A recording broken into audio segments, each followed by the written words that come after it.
Welcome everyone to Comics from the Multiverse, episode 477. I am Peter, and joining me as always is Matt. Hey, what's up? This is a DC Comics podcast. We get together to talk about this week's books that we read. Coming up on today's show, we have Justice League, the Omega Axe Special, issue 1. We have Absolute Evil, issue 1, Batman, issue 2, Absolute Superman 12, Absolute Green Lantern 7, Batgirl, issue 12, Birds of Prey 26, Cheetah and Cheshire, Rob the Justice League, issue 3, Matt Red Poison Ivy 37, we've got Adventures of Superman, the Book of Kal-El, issue 2. Plus, I'll be talking about, what? I don't have that one. I forgot to get it. So I will listen to you talk about it. Okay, fair enough. All right, well, I read that one. I also have a Patreon book. I'll be talking about Planetary issue 12 today, and also something else from Planetary that I don't actually know what it is because it's just in the collection. And I was surprised when I read like a 9-page thing thinking it was issue 12, and then it ended, and I'm like, wait, what was that? That wasn't a full issue. And then issue 12 started. I'm like, okay, well, I can't just read 9 pages. I'll read to the end of issue 12. But I assume there was some kind of special with short stories in it, and that's what it came from. But gotcha. Yeah, but it had what seemed like important stuff in it. So anyway, we'll get into everything. So we have a big list of books this week.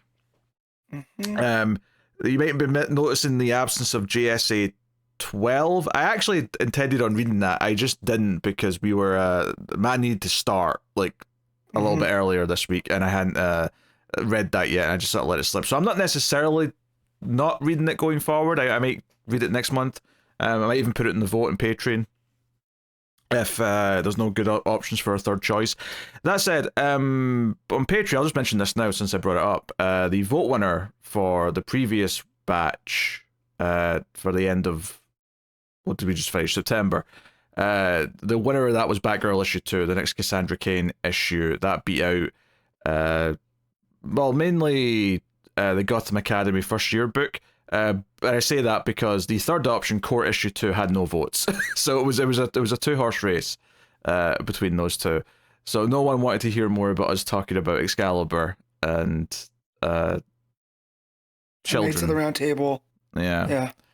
So that's okay. Anywho, yeah. So that's pretty much it. I mean, Matt, how you doing this week? How are things going? And, you know, I've had a rough morning, so excuse my non-jovial self today. Yeah. I'm sure we'll perk you up with something at some point. A little diddle I'm sure once we under start the table, talking perhaps. What was that? A little diddle under the table, perhaps. No, hands above the table today. I'm sure once we get into Absolute Justice, I won't be able to contain myself. So, you know. Yeah, we got a lot of hefty books to talk about. I'm up to date with Peacemaker, right? And it was the penultimate episode of the season this week, and it was very much like mostly a finale, right? I mean, don't get me wrong. I think if there wasn't another episode, I'd say that maybe it would have ended a bit too abruptly at the end of the episode. But there's a whole other episode, so I'm actually very curious what the next one's going to mostly be, because other than a few little tie-up epilogue things, and the fact that it's a longer episode than most of the rest of the season, that does make me curious as to what they're setting up. Because James Gunn's been very coy about, there may be something like a Peacemaker season 3 eventually, but that's not necessarily in the cards right now. And I think people are reading into that a little bit and being like, well, is that because there's no season 3 of Peacemaker because it's kind of leading into another show with some of the same characters instead? Whether that's Peacemaker joining the Justice Gang and that being like its own little show for a season in a couple of years or whatever, I don't know. But it does feel like they're taking an episode here to set something up, so I'm curious. I'm saying all this without spoilers, because I don't want to say anything that happened on the show, obviously. For your sake and the listeners. It was a good episode, though, this week. I'll just say that. It was a good episode. Nice. A couple of surprising things and funny moments, as you'd expect. Yeah. Otherwise, though, we're in October. We're in horror movie season, so... Yes. So also, I'm a little bit salty, as I haven't had time to even start horror movie watching since Wednesday. So, Yeah. Go me. Matt's in a cheery mood this week, everyone. If you noticed that yet. Yeah, I've not watched a ton yet. Just a couple things really, but you know, October's always a busy season for me, and it doesn't help that not only am I doing extra recordings with Tim, which actually is fine because that's horror movies technically, so like that's tying into October, but I'm doing extra recordings with David right now because he's getting married like next week, so congrats, David. Yeah, so we're like squeezing in a couple of extra recordings so to cover when he's, you know, away for half a week. So yeah, you know, just busy getting recordings done. Did you watch Cobweb for Screams? It's a couple years old. Lizzie Kaplan. You know what? I don't think we did. I think it was on the radar when it was doing the rounds, and I don't think we ever got around to doing that one. Gotcha. I talked to Tim about it because I know Tim's watched it. So yeah, I was curious your thoughts, but I don't want to tip anything too much. But yeah, me and Tim had a lively discussion on social media about that movie. So, I don't even know what it's about. I mean, if I was to guess, I'd say spiders, but that's just because the title's Cobweb. That's what you would think. Yeah, no, kid starts hearing voices on the walls. Parents are acting weird. Kid starts talking about said voices at school. Teacher gets concerned. They start to investigate. One thing leads to another. There might be something in the walls. There might just be the kid's imagination. Still not sure where the name of Cobweb came from. I'm sure there's reasons if you pay closer attention. I'll just say the third act takes a turn. Hey, that left me going, what the hell even? So. Oh, okay. But yeah, Lizzie Kaplan is very good though because she's playing like something's off, but you can't tell. So other people might think she's just like very wooden, but there's a layer to her in it where she's normally not like this. So if you're familiar with her as an actress, she's usually very lively and snappy, and this was the complete opposite. It was almost like she was against type, which that left me curious for most of the movie. So she does a lot of the heavy lifting throughout. But also, yeah, that was a wild one. Very, very bold to cast a grown woman as a child as well. That's something. Yeah, right. Well, kid is charisma free.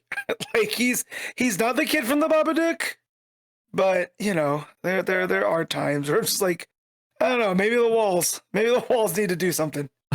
You know. Yes. The kid from the Babadook. If anything's ever going to put you off ever having children, it's that brat in the Babadook. Oh God. Which when you put together what the director was going for, it makes very much sense for what the subtext of the movie is. It's totally justified. It's just grating. And that said, I wanted to toss that kid in wood chipper numerous times. So. You know. I was rooting for both the Baba and the Duke at multiple points during that movie. Very much. Did I tell you the time I showed up to a karaoke to hang out with friends?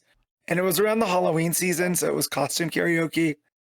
And my buddy showed up in full Babadook face paint costume. So other people were just like recording artists. Like there was a Neil Diamond guy. There was an Elvis. And then Arthur was the Babadook, and it is one of my favorite memories of the season. He won the costume contest, as you should know. I mean, to be fair, being a horror-related character for Halloween should not be seen as out of place, even if everyone else is being boring and just being, like, you know, a singer or something. Absolutely, but just the fact that it was at a karaoke bar, and I kept looking over to him, and it was just so surreal, because he's in the full makeup with the hat and the cloak, and he's the only one dressed for the season. Everyone else is just like a regular normal human, not Arthur. Arthur's the Babadook. So and yes, he won that $250 prize, so well worth it. Oh, good. You know? Did he have to sing in his Babadook costume? He did sing, and he sang some weird song that I've never heard that the crowd was not into. I'll have to look if I have an update.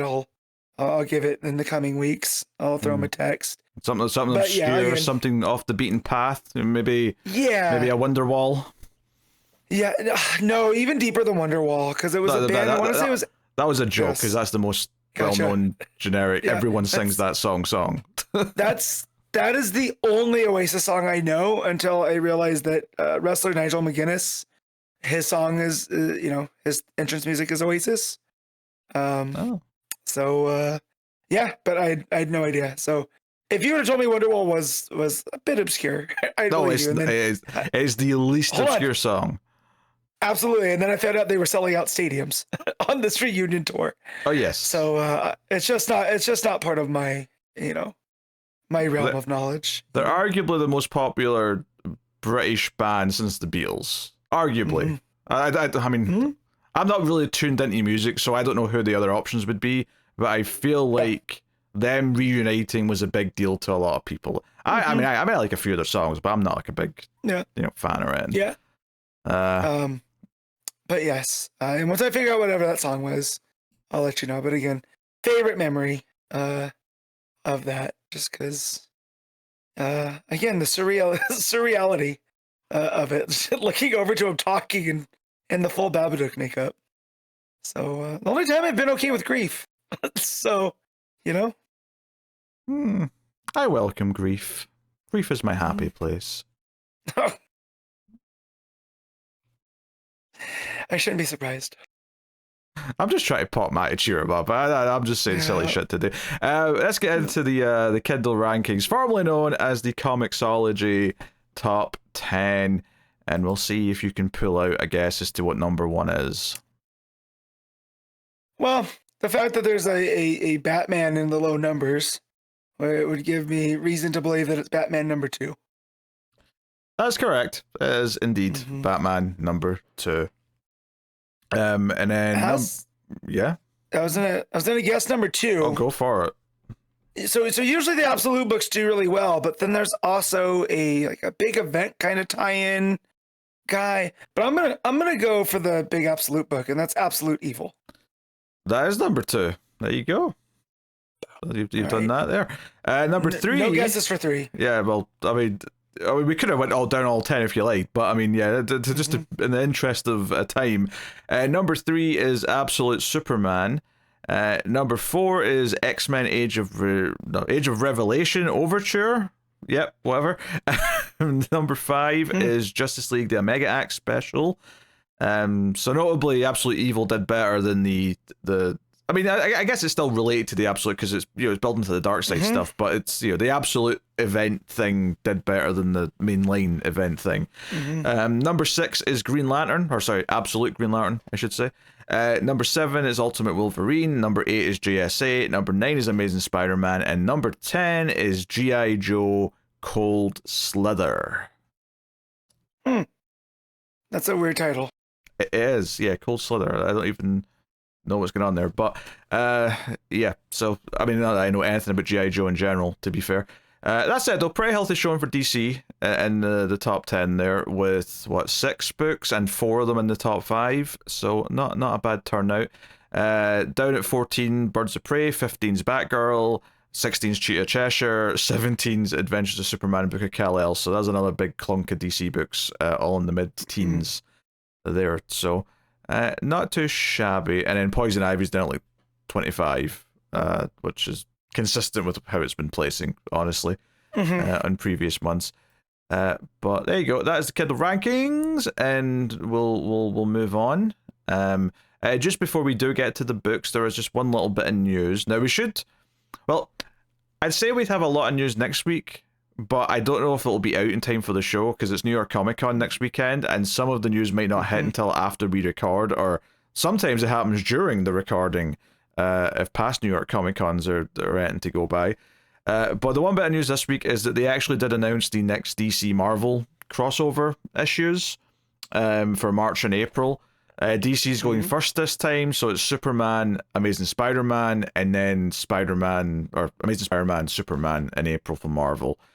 No creative teams for this yet. They made their announcement. They're doing some facsimiles of the old Superman, Spider-Man comics from years ago, and that's basically it. Also, I didn't see any mention if this one's also going to be physical exclusive for a while, like the first one was. So that's unclear. So whether or not we even get to do this on the show when it comes out is still kind of up in the air. And if anything, I would expect it to be consistent with the last one, but we'll find out. I mean, the truth is, they may not even be digitally available until they're collected. That's entirely possible. I don't know what the plan is there, but yeah, I ain't traveling for 40 minutes to get to a comic shop to pay physically for one comic. That's not happening, DC, so / Marvel, I guess. Yeah. All right, well, there you go. No feelings, no. Yeah, okay. Can't say I have a lot of feelings on it either. All right, there you go. Well, we can get into the hefty list of books from this week then. Kicking off with Justice League, the Omega Axe Special, Issue 1, Joshua Williamson writing with Yasmine Putri on the art. So, this was not bad. No. Honestly, I honestly, the thing that maybe goes against, or the biggest hindrance to this book this week is that it came out the same week as Absolute Evil, which is even better, but more on that when we talk about that. Yeah, I mean, obviously this is picking up right where those two things just ended. So the little arc in Superman and the Justice League United stuff. League. Yeah. So that stuff's just kind of wrapped up, and it picks up with Superman and Booster Gold arriving from the future, calling in all the members, and we get a lot of Time Trapper talking to Booster about why everything's hopeless and why we have to do this or this. And Wally gets involved because when Time Trapper freezes time, Wally's like, "Ha, I'm the Flash. That doesn't work on me. I move too quick. Dexterous." He noticed something was off, even that he frees time. It doesn't fully freeze for Wally. Yep. So I still hate that costume that he's wearing. Oh yeah, it's garbage. Yeah. The black it does not work. But yes, I did like that wrinkle of Wally coming along too, because it's not just Booster that's there with Time Trapper. Yeah. So that was nice. The framing device around this though is set in the past. It's set in Krypton with like teenage Lara and Ursa, who were friends. Yep. And they were going exploring in some of the caves and stuff where some of the old ships from when Krypton did travel between planets and work with other worlds. And Ursa's like, "Oh, we shouldn't be down here. This is all contraband. We would be arrested for this." And Lara's like, "Shut up. Be adventurous, Ursa. Be adventurous." And that kind of... So here's... Yeah. So I was gonna say, the one thing that got me right is every other depiction I've seen of Lara, she has dark hair, and here she's blonde.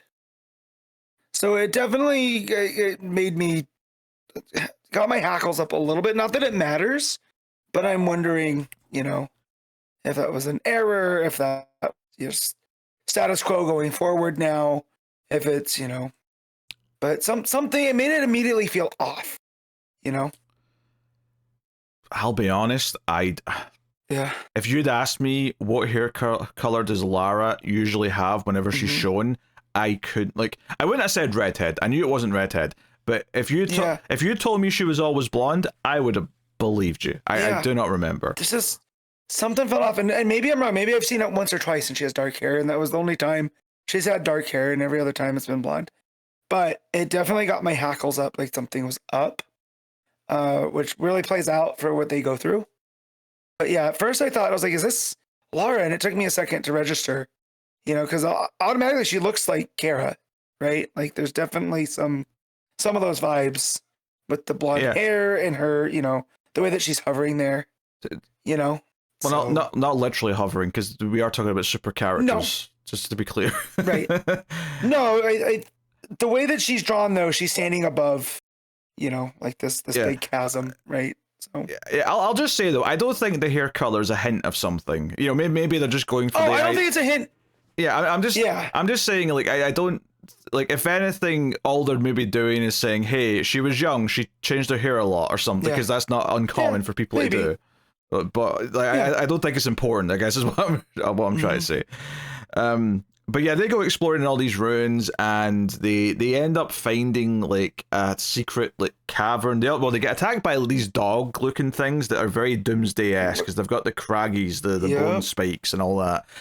And this is tying into this idea that Doomsday was built on or created on Krypton, engineered on Krypton, whatever you want to call it, and basically looking for like what is Doomsday actually supposed to be, and this kind of intercuts with Time Trapper in present day, who is of course Doomsday, talking about what his purpose is and what he was built to be, calls himself the ultimate weapon, all that stuff, but realizing that he's a weapon that's supposed to be armed by another.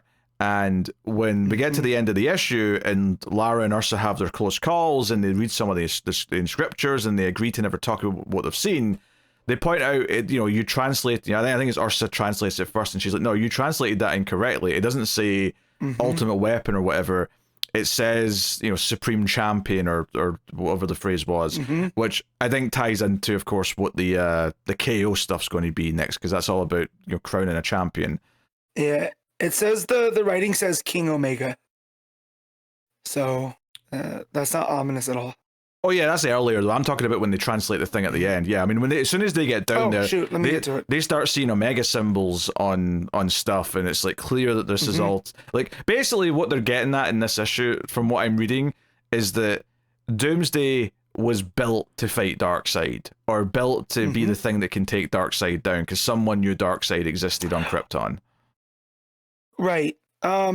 And that's the thing too, that we got to remember what Williamson had set up with Time Trapper in those issues where he showed up and wanted Superman essentially to kill him, right? Because then he would become he would ascend to the next plane of existence, right? And I feel like that's exactly what Darkseid had done, So I definitely feel like it's something that, built in to be this ultimate weapon. That's ultimately what needs to be done. So I do like there's a bit of a payoff there. Yeah, which they basically recap early on. Time Trapper says when Darkseid died, his energy spread out and became this thing that just exists. Darkseid is literally now, he just is, and it's basically created an entire universe so that he could, because they talk about the Darkseid Legion a little bit somewhere in here, and they talk about how. They built an entire universe. Darkseid's energy created an entire universe so that this Legion could fester, and now he's using the army that created and his Legion to go across to other dimensions, other timelines, and wipe them all out. And eventually they're going to get back to present day, which obviously that's what he's been saying in Superman for the last few issues. But yeah, they kind of summarize it all here. He's been working backwards. Yeah, he's been working backwards in time and space with the Darkseid Legion. And that page where it brings up what happened to Darkseid, right? It has Darkseid, I don't know if he's imploding or exploding or whatever, but there's all this red energy coming from him, and that creates all these cracks almost in reality, and we can see stuff that he's infected. That's been going on, and essentially since All In. Yeah. So I do like that, and they even say, that who's talking here? It's the Time Trapper. He says, since then I've watched as his presence has grown, spread, and I saw what the heroes were too blind to see, that all hope was gone, Darkseid had won, right? And that's another very ominous kind of thing, because it makes everything seem like, well, everything's been done. Now we just have to wait to play out, But of course, Time Trapper does have a plan, and it jumps forward, with Booster and Wally. Well, yeah, but his plan's not with them though. He's basically saying we have to completely abandon the hope of just winning in any way. Whereas Booster's saying, no, there's always a chance. If Superman and the League are here and they're willing to fight, there's always a chance. And he's like, no, there is no chance. We have to go outside the box of what usually wins one of these events. We have to go do other things. Now, whether or not he ends up being right on that, I suspect there's going to be some truth to it, and we'll get some sort of stuff. Yeah, I mean, the stuff with Lara and Ursa I think is interesting. I think trying to tie this more into, the origin of Doomsday and his purpose, because obviously, I don't know if it was, because the whole idea that he was built in Krypton, that wasn't introduced in the original Death of Superman, was it? That was something they added later. I think that was added later by Jurgens. Right, Because okay. Jurgens was, so I feel like originally that was just the seeds were sown of Doomsday on Earth. But then when they explained where exactly he came from, why he was on Earth, I think that is where all that came from. Yeah, because he'd been to other worlds, and that's why he ended up in that suit that he started in at the start of Death of Superman. But no, they're saying that he comes from Krypton. He was created there. And because we see this big chamber with the Omega symbol, there's that weird beating heart that's kind of whispering in their heads, Darkseid is. Yeah. That's fun. So, That was some cool body horror stuff, because it's just this black heart, not attached to anything. It's just like almost on a pedestal. Yeah. I'm trying to go back to that page. Yeah, honestly, the weakest part of the issue is probably when they're in the future and Darkseid's Legion kind of starts attacking them, because it's just kind of like whatever. Yeah. It's just a whatever fight scene until they sort of run away. Although I did like the page where Wally sort of takes them outside of time, because he can do that with his powers, and chase them back to the present. Because when they're outside of time and you're looking around the page, like outside of their track, if you will, it looks like everything's burning. And he's like, oh, this is just our minds are trying to like give us something we can comprehend, because what's outside of time is incomprehensible to human beings or mortals or anyone. And there's like, wait, so it's trying to tell us that literally time is burning. That's what's happening right now. Yeah. Well, and if you look at what's in those images, it's Crisis on Infinite Earths and Infinite Crisis. Those are the things that are getting burned away. Which I really like, because it's like, no, time is being undone here. And then it's just them on this white background with that burning kind of effect going, which it looks really cool. The mix of all the colors and whatnot. Yeah. Oh, and of course, the thing that translates at the end is absolute champion. Of course, it's the word absolute. There we go. How did I forget that? Of course. Yeah, so Time Trapper's like, hey, Superman, we have to work together, because basically that whole like I'm the ultimate weapon, yes, but someone else needs to wield me, and that kind of sounds like it's suggesting Superman here, but maybe the tournament is specifically to who will wield Doomsday as a weapon. Yeah. Well, I mean, and depending what is still in continuity, right? A Final Crisis is. Batman already pulled a gun on Darkseid once, right? Like that's what led to the Omega sanction to Batman and Batman getting lost in time or whatever, but Morrison had Batman break his one rule to stop the ultimate evil, right? So we know Bruce has got that dog in him. So I can see him telling Superman, hey man, just let me do it. And of course, Superman's like, no, you can't break your one rule. And that type of stuff. So I do like what that suggests, right? Because we have to assume that some of the heavy hitters are going to make it pretty big in this KO. Like I'm sure they'll be shocking. I'm sure there's going to be upsets. I feel they're going to push a couple of B tiers and C tiers to give them surprising outcomes. Hey, I did my vote. So there was a form going around where you can vote, and of course, mine ended up with Superman, but. One of the hardest decisions I had to make was Superman and Cheetah. It came down to that on my bracket. So I had Cheetah going over early. And then I think another one was Wonder Woman and Zatanna. So, it's another choice that I didn't want to have to make. But yeah, so there's a lot of fun characters pulled in there, enough to pull up the upset. But yeah, it definitely feels, the long-term booking, to borrow a wrestling term, is that Superman should be pretty well involved in this as it goes.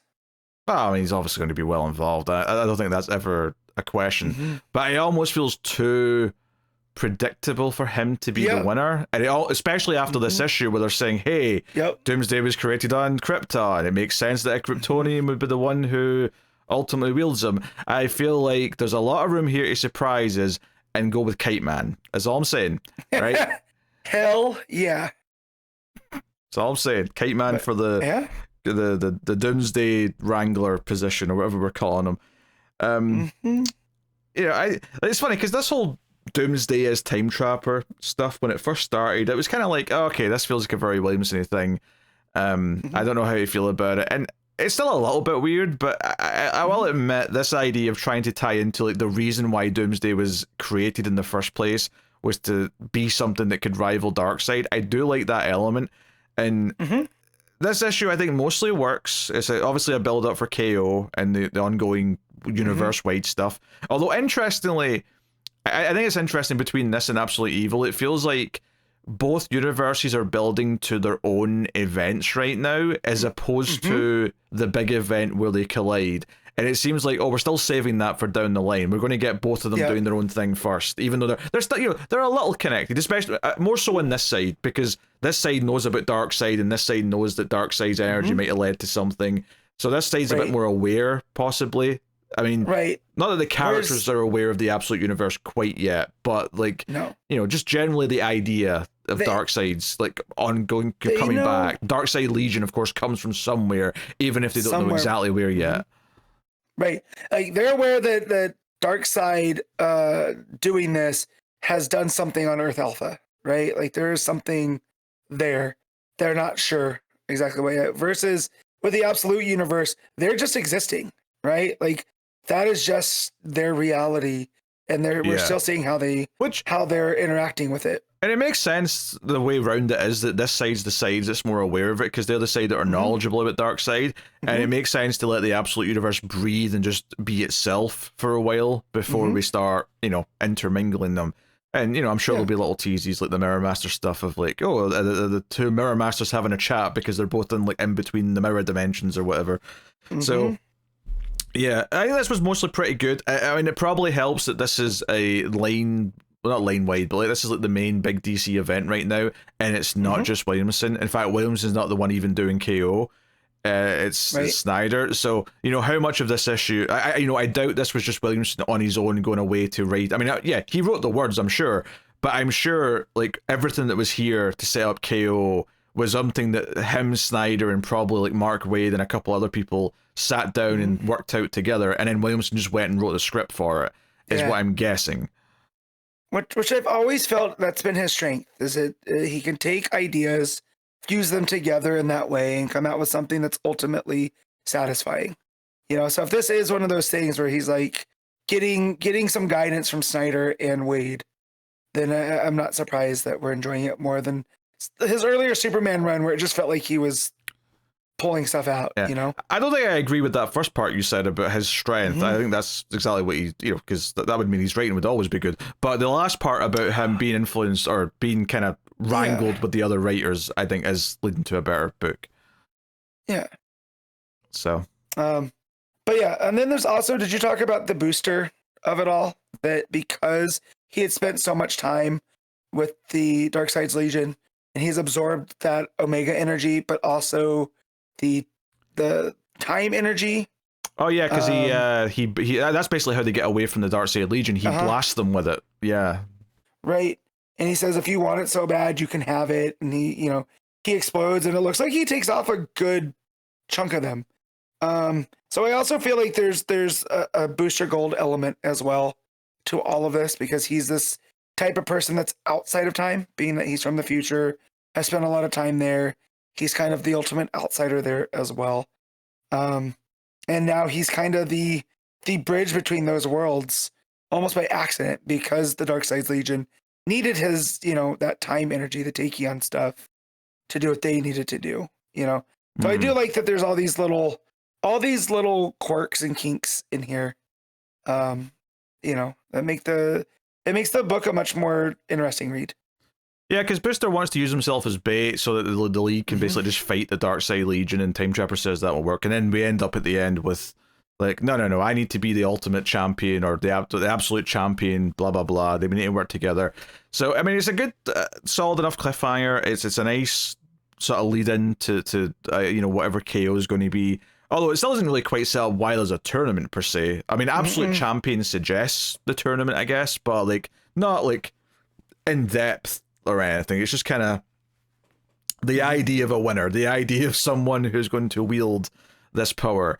It's just a case of, like, I mean, I don't know, we'll see with issue 1 of KO, which is coming very soon now.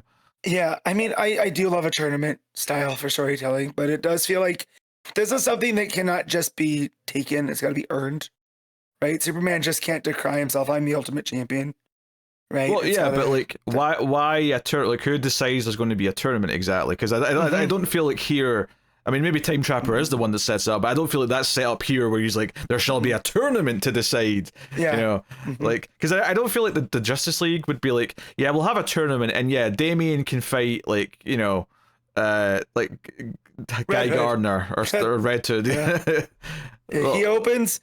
Yeah, his opening bout is against Red Hood, which if he wins that and Batman wins his first, that could lead to a Batman Damian. I wasn't trying to say who he was actually going to fight. I was just trying to bring up an absurd example of putting the child against, I don't know, like Power Girl. Like, yeah. I mean, he's at the age where she might just distract him to win. He'll be entranced by the big window. Okay. you're the absolute champion.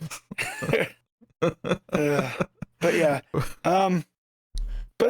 But yeah, and also we get all these kind of Kirby crackly kind of things with the Omega energy when Booster, you know, lets it off, which I do like.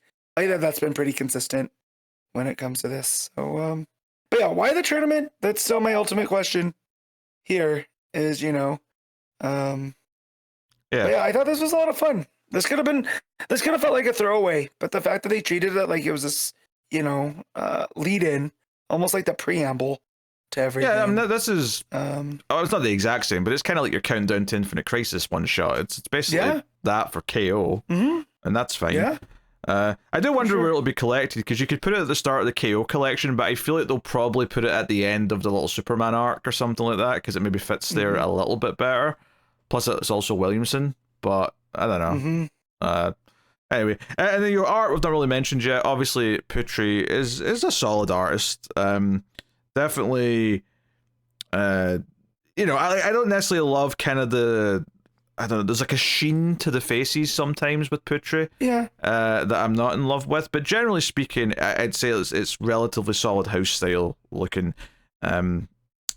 You know, it flows well. Like, I mean, if nothing else, I you know, the layouts are never lacking. It always feels like it has a good flow to it. Knows when to have the big panels, when to have the little ones, or when to you know, abandon the straight boxes for something that's a bit more angular to try and give a sense of momentum. So I can't really complain. It's pleasant art without blowing me away, I guess is what I'm trying to say. Yeah, and then I do like the breakup, like when Putri's drawing Time Trapper Doomsday, and you have all the spikes coming off of the face, right? I think the angles really work out to the advantage, you know, because that's just their style.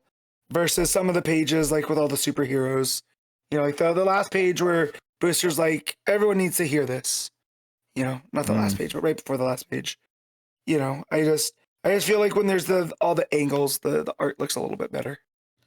Yeah, I did like that all the pages in the past in the caves are all like much darker. I mean, that makes sense because they're in caves, but it felt like none of the modern pages were ever not bright. Like, it was all, they had like a sort of clear contrast of like, no, this was a secret in a cave. Everything's really kind of like under the shadows and murky. And then all the stuff in present day. Because it's not like it's happy in present day. They're being chased by Darkseid's Legion and there's like death imminent around every corner. But it's presented in a very kind of like, it's all out in the open now, as opposed to just hidden in a cave, like the backstory. So, we'll I guess we'll rate the book then, Matt. What are you giving the Omega Axe special? I'm gonna give this I'm gonna give it a straight 8.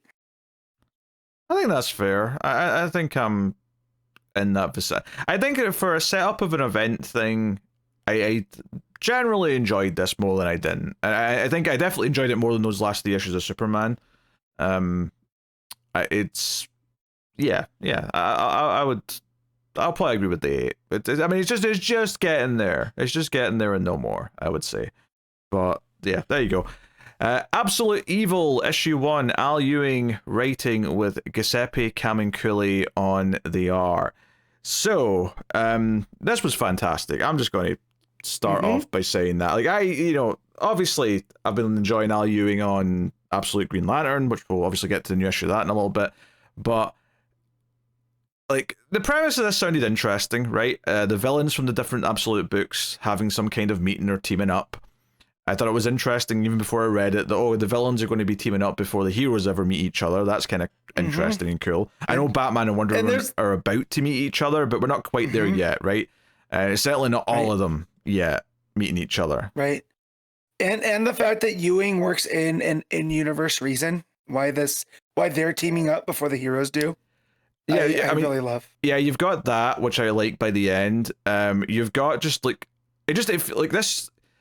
Because we're in a young universe, and when I say young, I don't mean in terms of like because obviously in their universe they've existed for millions of years, right? It's the same way that the regular universe has.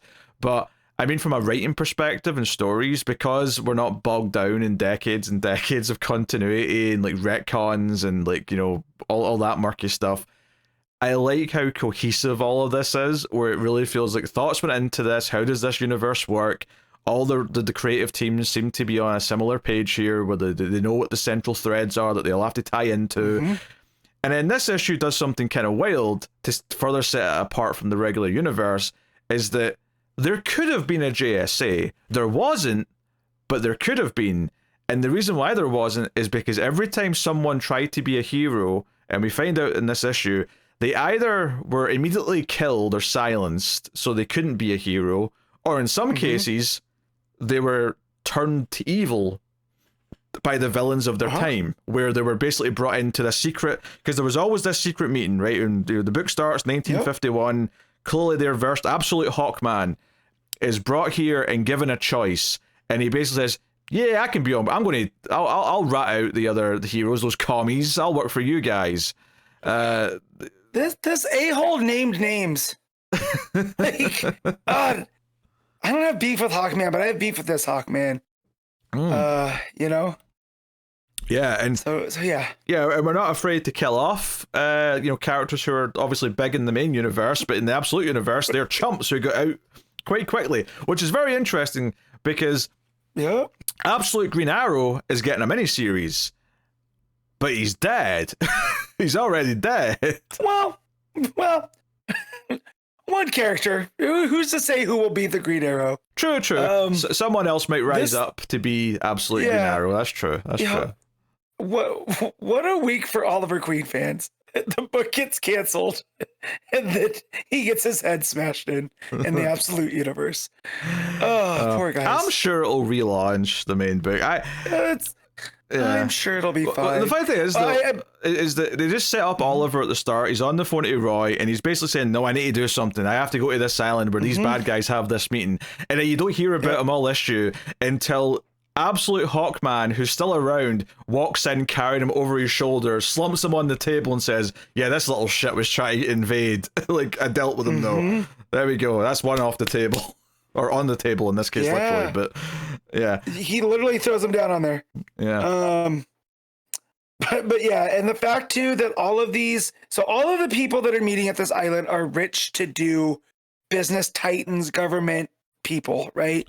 You know. Well, yeah, I mean Kal-El runs. Let's get into this, right? So the meeting here is of the villains of each of the Absolute books, right? So we kind of start off with Hector Hammond, who gets a little bit of shine, and then I like how I think Al Ewing's writing of this is really great, because Hector Hammond is this cocky asshole who swarms into the meeting, and immediately the others are like, this meeting is not for jokes. You will not joke while you're here. Which then leads into teasing the Joker, because he's the man who doesn't laugh. He's the man who never tells a joke. Not Vandal Savage. He looks like Vandal Savage, sorry. I keep thinking that. He does, though. Yeah, right? He does. Right. But Ra's al Ghul is like, super serious about it. You've got Veronica Cale, and for one page, I was like, who's this other woman? And then I was like, oh, it's Eleanor Thawne, of course, right? From the Flash book. Of course it is. Yeah. And they're all higher up they're all people of wealth, which is why I thought it was hilarious that Ollie in this universe, being the, always going against the grain, right? He's one of them in spirit. He has all this money. He's going to try to affect change. Not in the Absolute universe, right? He's not one of them, and he's punished for it. Hawkman takes him out. So I did love that little story hook right there. Yeah, and the point of this meeting in this case, right? Because the idea that the villains, and this is the first time Hammond's been to one of these, clearly. But the point of these meetings, every so often is to deal with like the secrets that they need to deal with to keep control of the world, all the rest of it. And Kale's the one leading the meeting, and she stands up and gives a little history and gives a few examples. She talks about the original Sandman, Wesley Dodds. Like, we figured out that he was this guy who became Sandman because, just after he invented this gas that knocked people out, all of a sudden this mass vigilante was running around. So he turned up dead, and it's heavily implied, the powers that be, us, did that. Maybe not literally these people because it was a long time ago, but whoever. But the people in that meeting with Hawkman, right? Yeah, exactly. He named the names too. Right? And all of a sudden now the government had nerve gas weapons, very similar to Sandman's. Yeah. And then Wildcat, right? He didn't, he didn't get killed, but he basically just decided to steal some bribe money or some money that was being exchanged for illegal goods, and he went off and just got a gym and just stayed out of the superhero business after that. Said that he died aged, trains a couple of champions, dies peaceful in his sleep, right? So Wildcat is never to be because he takes the money and runs, And then, interestingly, the third one, I think, is supposed to be a Golden Age Superman. Okay, so I did some digging on this. In post-Crisis, they were trying to figure out how to make characters like Batman and Superman that back in the 40s were part of the Justice Society. What archetypical characters could we get in that history to fit? So in 1987-88, they created this character of Iron Monroe that was essentially Golden Age Superman, right? Okay. Faster than a speeding bullet, more powerful than a locomotive, jumps tall buildings, single bound. Old style adventurer type. Shows up, wanders in, helps people, leaves. And it doesn't end up well for him either. No. So he dies, and it's like, oh, he turned up dead, but again, clearly implied that was a very intentional thing they did. But I love the reason for this meeting is she's like, hey, every time there's been an outlier, every time there's been someone who's thought, oh, maybe they can grow powerful and take on the order that we secretly control behind the scenes, we make sure they disappear or they turn. But all of a sudden, in this last little while, there's a crop of people showing up, and it's like, hey, I've got mine. This woman fought this kaiju thing in my city. I'm not very happy about this, and she's more dangerous than the monster is. And then we're hearing about this loner dude with the S on his chest, blah blah blah blah. And then melting tanks with his eyes. Yeah, and here's this Batman guy from Gotham. We think he's just a human, but it's tough to tell. And then obviously there's Green Lantern, Flash, and even we will. They don't know about Absolute Martian Manhunter, but we get a panel of them, as she says, and who knows what other threats are out there. Maybe they're not all visible, and that's exactly what Martian Manhunter is in this universe. He's not visible. He's just inside someone's head. So it's like this meeting is all about the fact that we always stamp out potential superheroes, and the JSA never existed because we were able to deal with that. And now this is starting. We have to put these things down. We have to stop them all. I love this like evil, proactive team of villains who are all here to like. I don't know. It feels like such a darker take on the universe that fits in with the whole idea of everything. Like the heroes really have everything going against them here because like the villainous side is way better organized. They're way more in league with each other. All that stuff. I really like the premise of this. It is almost the Justice League in reverse, where the bad guys are getting together to take on this threat of good, right? Instead of the Justice League getting together to take on Darkseid or Starro or whatever, depending on what origin of the Justice League, right? Well, I mean, you're teasing there what this book builds up to is that this group call themselves the Justice League, right? The secret Justice League. They have a Hall of Justice. Right? And it's like the inverse of what the Justice League actually are. Yeah. And so I love that. Also, just Joker, every time they show him, he's covering his mouth, right? Which I do love because of the iconography of Joker and the smile. But when they get to Batman, in all this Joker says, he goes, he didn't take the money. Right? So it's just like all of their usual stuff that they would normally do. It's not working. And so it's going to take something bigger, right? They have to, how are they going to escalate this? And it's, I'm assuming it's joining forces, right? Creating this league of what their form of justice is. Yeah, because there's a whole bit here about how we can't be friends, but then Joker makes a speech about, no, we shouldn't be friends, we never should be friends, but we could be allies. Now, an interesting wrinkle here is that they made a point at the start of saying they weren't allowed to take their phones in or anything electrical. They're scanning for that, so Hammond has to give up his phone. He's a dick about it. Good chunk into the issue, we see that Brainiac is watching this meeting through the glasses that Ra's al Ghul has, and I'm like, wait a minute. They didn't detect the glasses, like the electronics in there. It's revealed at the end that he's not using technology for this. He's using like absolute Mirror Master is like using the reflections in the glasses to transmit the meeting to Brainiac, which is a really cool idea. And it feels like Brainiac's like, yes, like all these, like, it feels like Brainiac was once again scheming to overthrow all these villains are going to work together for what he also thinks is his benefit, and then he'll swoop in or take control or be the secret mastermind behind it all, and all that stuff. And this is before we even get to the final thing, where I think it's Brainiac who's talking at the end. I could be wrong, maybe I'll have to go back and check, but they're basically saying how, well, this team is very good for us because all these different entities in this team balance each other out, right? You've got like the crazy of Ra's al Ghul, the strength of Ra's al Ghul counterbalanced with this other member, and so on and so on. But then he gets to Joker and he's like, but he's the anomaly. There's no one counterbalancing him. There needs to be one more member, the opposite of Joker. And then the end of the issue with the cliffhanger is teasing someone who seems to be living on a farm like Jonathan Kent. And then finally revealing a ginger man with a beard. Clearly Lex Luthor. Absolute Lex Luthor. Now, from this ending, it seems like he's just a nice countryman who lives on his farm. I mean, maybe he is already evil. It's hard to tell. But because Joker feels way more Lex Luthor in this universe. So I guess I would have assumed that Lex Luthor's going to feel way more Joker, but this feels more Jonathan Kent, which is its own interesting can of worms. Yeah. I mean, just the idea that he's living out in isolation, but where? Right? Because he's talking about, green tea and sunsets. He's with this lady.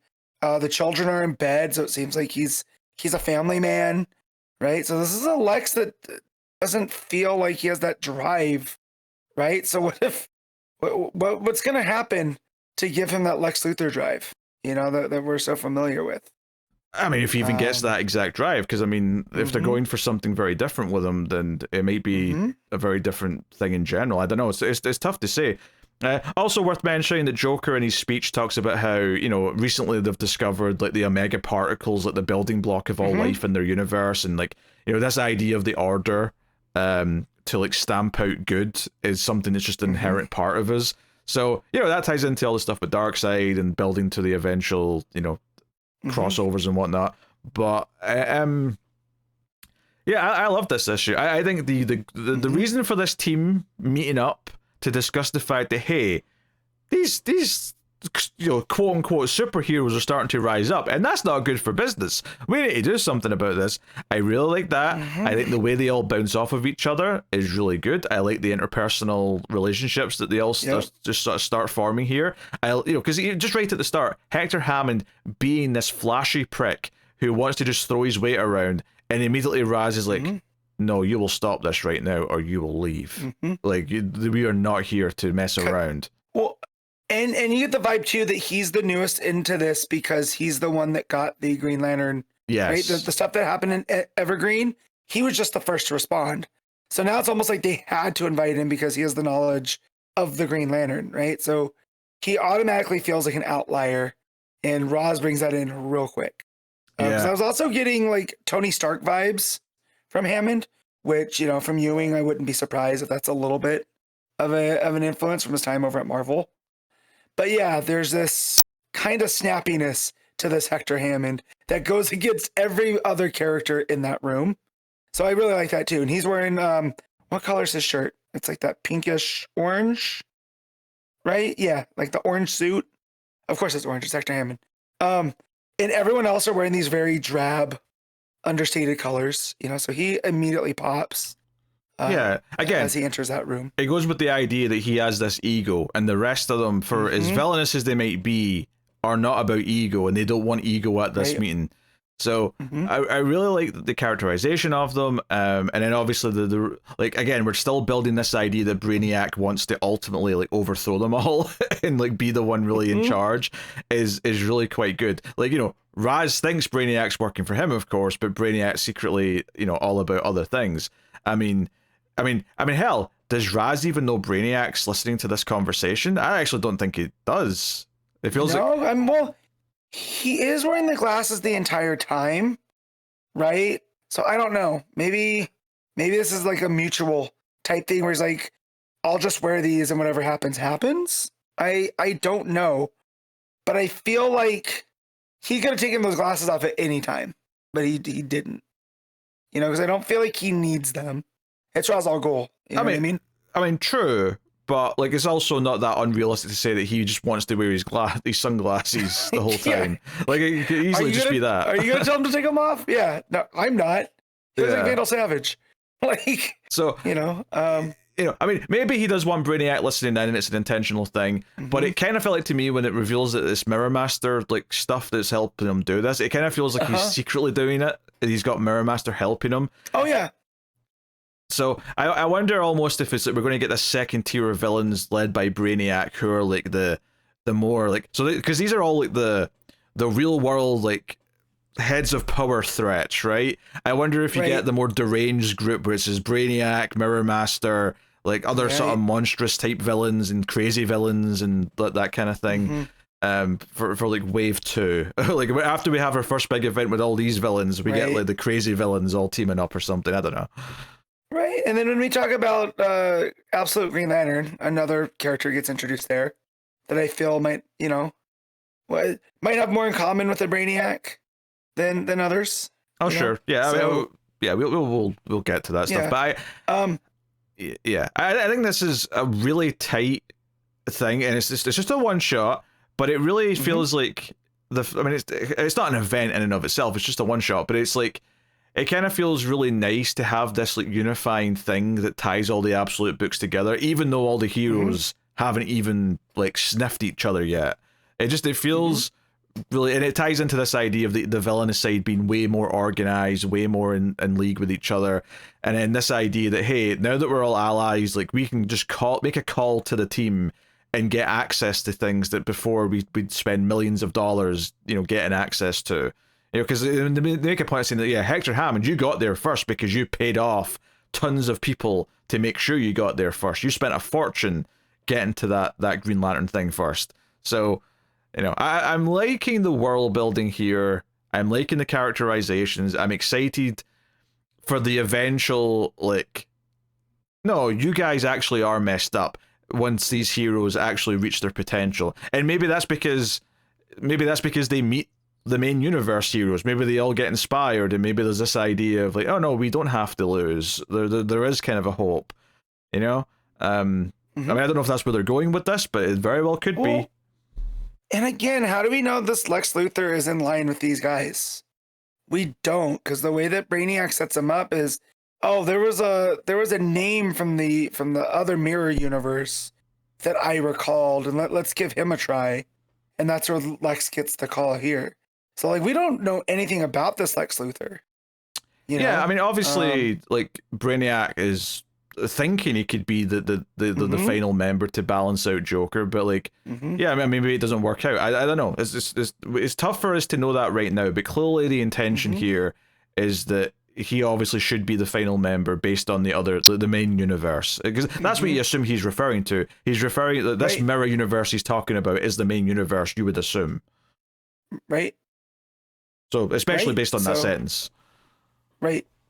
So, yeah. So, I just, having that. And then, if you look in the clouds behind Lex, there's an Omega symbol as well, which I thought was a nice touch from the art there, too. So, but yeah, I got to that last page, and I did get a fist bump, because I was like, yeah, that has been my main question since Roz was revealed to be the person behind Lazarus and Absolute Superman, was where the hell's Lex Luthor in this universe? And this is our first introduction to him. And as you said, he's very reminiscent of Jonathan Kent, down to the red flannel. Yeah, you know, which is very, very intentional. They know what they're going for here with presenting them like this. Yeah. So yeah, just a lot of good stuff. And again, you mentioned how all the characters have all their own unique voice, which I loved reading those scenes with them in that hidden room, right? With how Roz bounces off of Hector, and then how Kale and Thawne, right, bounce off of each other, and then Joker just sitting there, right?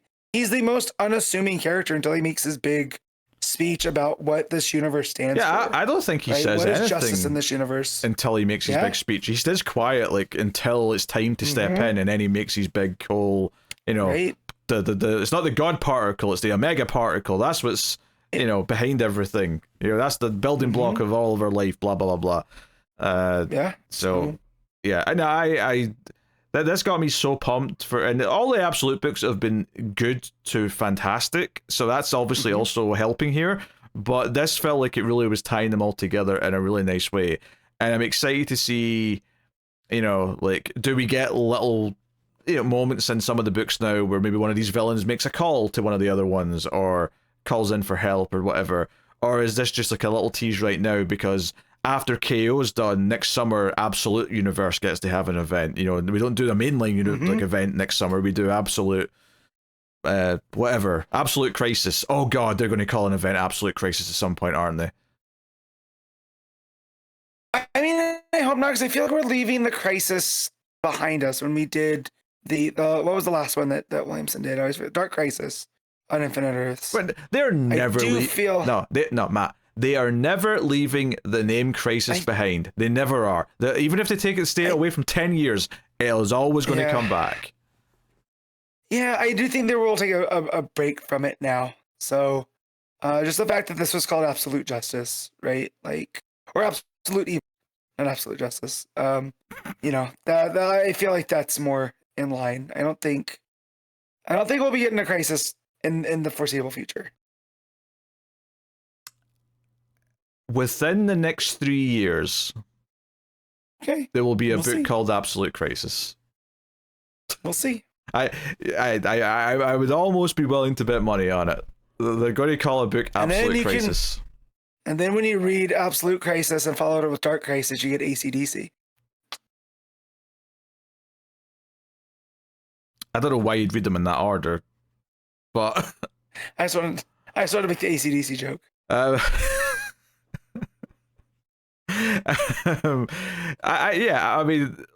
mean, whether or not that would just be the name of a big event, you know, I mean, maybe if they've got an ending in mind for the Absolute Universe, you could end it with Absolute Crisis, and then, which would be a shame because we would be saying goodbye to potentially a lot of books at that point. But you know, I mean, but then again, they seem to be selling well, so maybe they have no interest in ever ending the Absolute Universe at this point. Maybe because, I mean, the Ultimate Universe is still around in Marvel. It's even been rebooted, so it's not unlikely that the Absolute Universe will always exist in some form unless all of the books just kind of tank. It just kind of depends if they keep having good teams on them. But for now, it feels very cohesive. It feels like it has a direction. It feels like they have, you know, a goal set in mind for how it'll eventually tie into the main universe.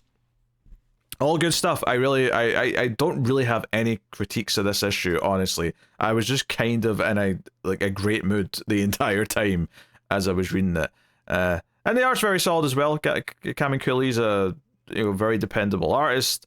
It's, you know, so it's simple things like Raz looking over his sunglasses at Hammond when he's chewing them out early on, and just all those moments. I think it does a good job of like teasing Oliver before you see him properly, that kind of stuff. Just simple things to build up a little bit of suspense in the issue. So yeah. Happy with it. All right, Matt, what are you giving Absolute Evil issue 1? I'm gonna give it a 9.5. I think I'm inclined to agree. I don't think I don't want to go to the 10 just because I don't know if it's quite that special. But as far as this type of thing goes, I don't know if I could have asked for much more out of a one shot to kind of further the entire like secondary universe along. So yeah, there you go. Batman issue 2, legacy number 930. Matt Fraction writing with Jorge Jiménez on the art. So yeah, we ended last issue with the call from Tim saying he was in trouble. This issue goes a little bit before that to set that up. and see like why he's in trouble with the police in this alleyway. But we start with a flashback though to when Bruce started training Tim how to drive, because hey, you're going to drive the Batmobile someday. You're not learning in that though. You're learning in this crappy old truck, because you have to learn with something a bit more. I was going to say small. A truck's not exactly small relative to most cars, but compared to the Batmobile, it's on the smaller side. You mean the Batmo? We're not calling it that. I agree with Batman on this. We're never calling it that. yeah. I didn't like that either, but I thought it made for a fun joke. Yeah. Also, it's a bit vague as to exactly how far in the past this is, but you would assume, a little bit ago, because Damien's just being a little shit and like spraying him with the hose when he's washing the Batmobile. So I'm like, okay, this feels like Damien's maybe new in this flashback. Early into their relationship with Damien, like he knows he can't kill people anymore. He's still hanging around, but he hasn't learned how to be a proper young gentleman yet. So yeah, well, there is that moment though where Tim's struggling to deal with the car and get it going, and Damien jumps on the top of it and like says, enough of this, you're a loser, father, let me try. And Bruce actually tells him to like stall the engine to make Damien go flying, and I thought that was a fun little moment. It was like, hey, Damien can take this. He deserves a little bit of comeuppance for being a little shit. That is parenting 101 right there. Yeah. Gotta have your kids learn to fight their own battles. Yeah, the main part of this issue though is that basically these thieves are robbing a truck. One of them gets overzealous and shoots the driver. So immediately it's like, okay, bad guys. Tim shows up to fight them, and starts tracking them down. However, it gets interrupted when two police officers show up, and the police officers decide to just open fire on the suspects, even though they're just running away. To which Tim is like, hey, what the hell? Why are you firing shots? They're running away. And he's like, well, we've been told to treat running away suspects as hostile and use any means necessary.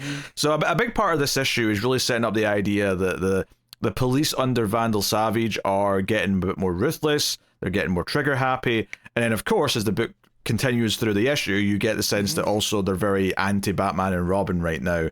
And by the end, that's like sort of set in stone, because when Tim throws down a smoke pellet and starts jumping to get away, the cop shoots him and he falls and is put in the back of the van with all the other people they've arrested that night. So we actually get a really fun sequence here where Tim is fighting, even though he's wounded, with a bunch of people in the van, and the cops up front are just like swerving around corners to try and like make it tougher for him. They're enjoying making his life miserable. Well, and one of them's like, are you really gonna do this to him? He's a kid, he's handcuffed, those other guys aren't.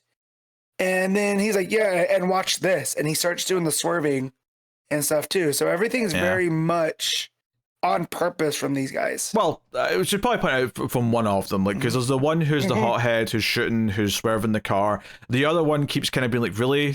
like, are you doing this? What are we doing? Yeah, because later on when they get to like a sort of a standoff, he's kind of like on Robin's side at a certain point. But Robin breaks free though of his handcuffs, and like, everyone gets knocked out, and ultimately Batman puts out some because Fraction's doing that thing where he's doing the little captions for the all the bat tech. So earlier on we got it for the smoke pellet, and we got it for his fancy boots that have got some electromagnetic stuff in them. Yeah, to help with the leaping and all that. So we get the bat spikes, which is just what would you call it, the road spikes. They're the road spikes. They wheel out during a chase. Yeah, So it's the one thing that can bring the fast guys down, right? Yeah. So it's like I've never seen them. Yeah. It's a good halfway or so through the issue, and Batman's finally shown up and taken made the truck stop, and the trigger happy cop pulls out his shotgun and starts making demands, and it gets into a tense situation where the other cop pulls out his gun and points at his partner and says, "What are we doing here?" So we get this moment where they both end up firing. Batman jumps in front of Robin to shield him with his cape, but both cops have been hit, right? They're both down. Like, the better cops like got a wound. The shotgun cop's like wounded because his partner hit him. And then the big moment comes when Batman turns to see if he can help the other cop. The shotgun guy reaches for his shotgun, and we get a great panel in silhouette of him shooting Batman in the back of the head with a shotgun. Now, his cowl, his armor, does protect him, but it's obviously a nasty, like, thud to the back of the head, so it feels quite violent anyway, even if it's not like an actual gunshot, like, killing thing. He's still getting a concussion. Like, that's still blunt force trauma to the skull. Yeah. Not good for Bruce. Oh, for sure. And obviously, like, as soon as this started playing out and, like, Tim drags him away and, like, they go to the car and this pays off with the flashbacks of him learning to drive as he has to drive back the Batmobile back to the house or whatever, is... As soon as this was playing out, I'm like, okay, I can kind of see what the ending of this issue is going to be. I kind of predicted it, which is they're going to blame this, like, the shooting of these officers on Batman and Robin, right? They're going to, because they fled the scene of the crime. Batman's attacked the vehicle. They're going to, like, make them look like the villains here. And sure enough, that's how the issue ends, with Vandal Savage doing a press conference, holding up a batarang covered in blood and saying, yes, these vigilantes did this. They are now the enemy of the GCPD. And it sets all this stuff up. I think this was another really good issue of this book. I think this runs off to a good start. It's really furthering the central theme that they're going for, which is that the most of the police force is against Batman and Robin right now. The Vandal Savage is really making them out to be villains, and this issue sold you that in multiple ways. It sold you that they're willing to shoot at Robin. This one's really trigger happy, tries to shoot at Batman's head, and then it leaves them in this situation where they're now they've got propaganda against them to kind of, like, cart out and try and turn the public against them. So it feels like it's set up a lot of stuff for the run, like a lot of status quo stuff of, like, this is what the vibe is in Gotham right now. And I'm sure once we see Gordon again, he's obviously going to be like very against all the rest of the force on this. Yeah. Definitely, definitely feels like a Gotham of old, where the police are they're given carte blanche to do whatever they want, right? As long as Savage is okay with it, they can kind of do whatever.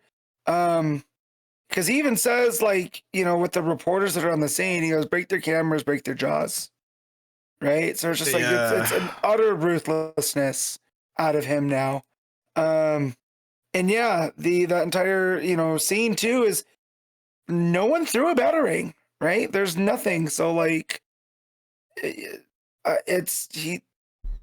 Savage is going out of his way to formulate issues, right? Like, there's already a distrust of Batman. We've always had that with the police, but now making it look like he's actively harming cops instead of trying to stop them from harming each other. Like, it really is the next step. So I really did like that. Yeah, no. I think the art obviously is pretty fantastic as well. Jiménez does a great job. I love all the panels of Tim driving the Batmobile and yelling about all the gears, and Batman's like, oh yeah, there's a 13 secret gear. I can't tell you what that does. Like, that was amusing to me. My only critique with the art is that there's a few times where Tim's face is a little veering into manga territory, which I don't love, but it's hard to complain much, though, because Jiménez's art does look generally fantastic. I love the coloring. It's really bold. Still digging Batman's sort of fresh take on the costume. No, it feels like it's got a real direction and focus, which I appreciate. Sometimes you read a run from a new team and it's kind of like, okay, they're doing stories, but it doesn't really feel like it's building to anything. This feels like there's a direction in mind for where this is all going.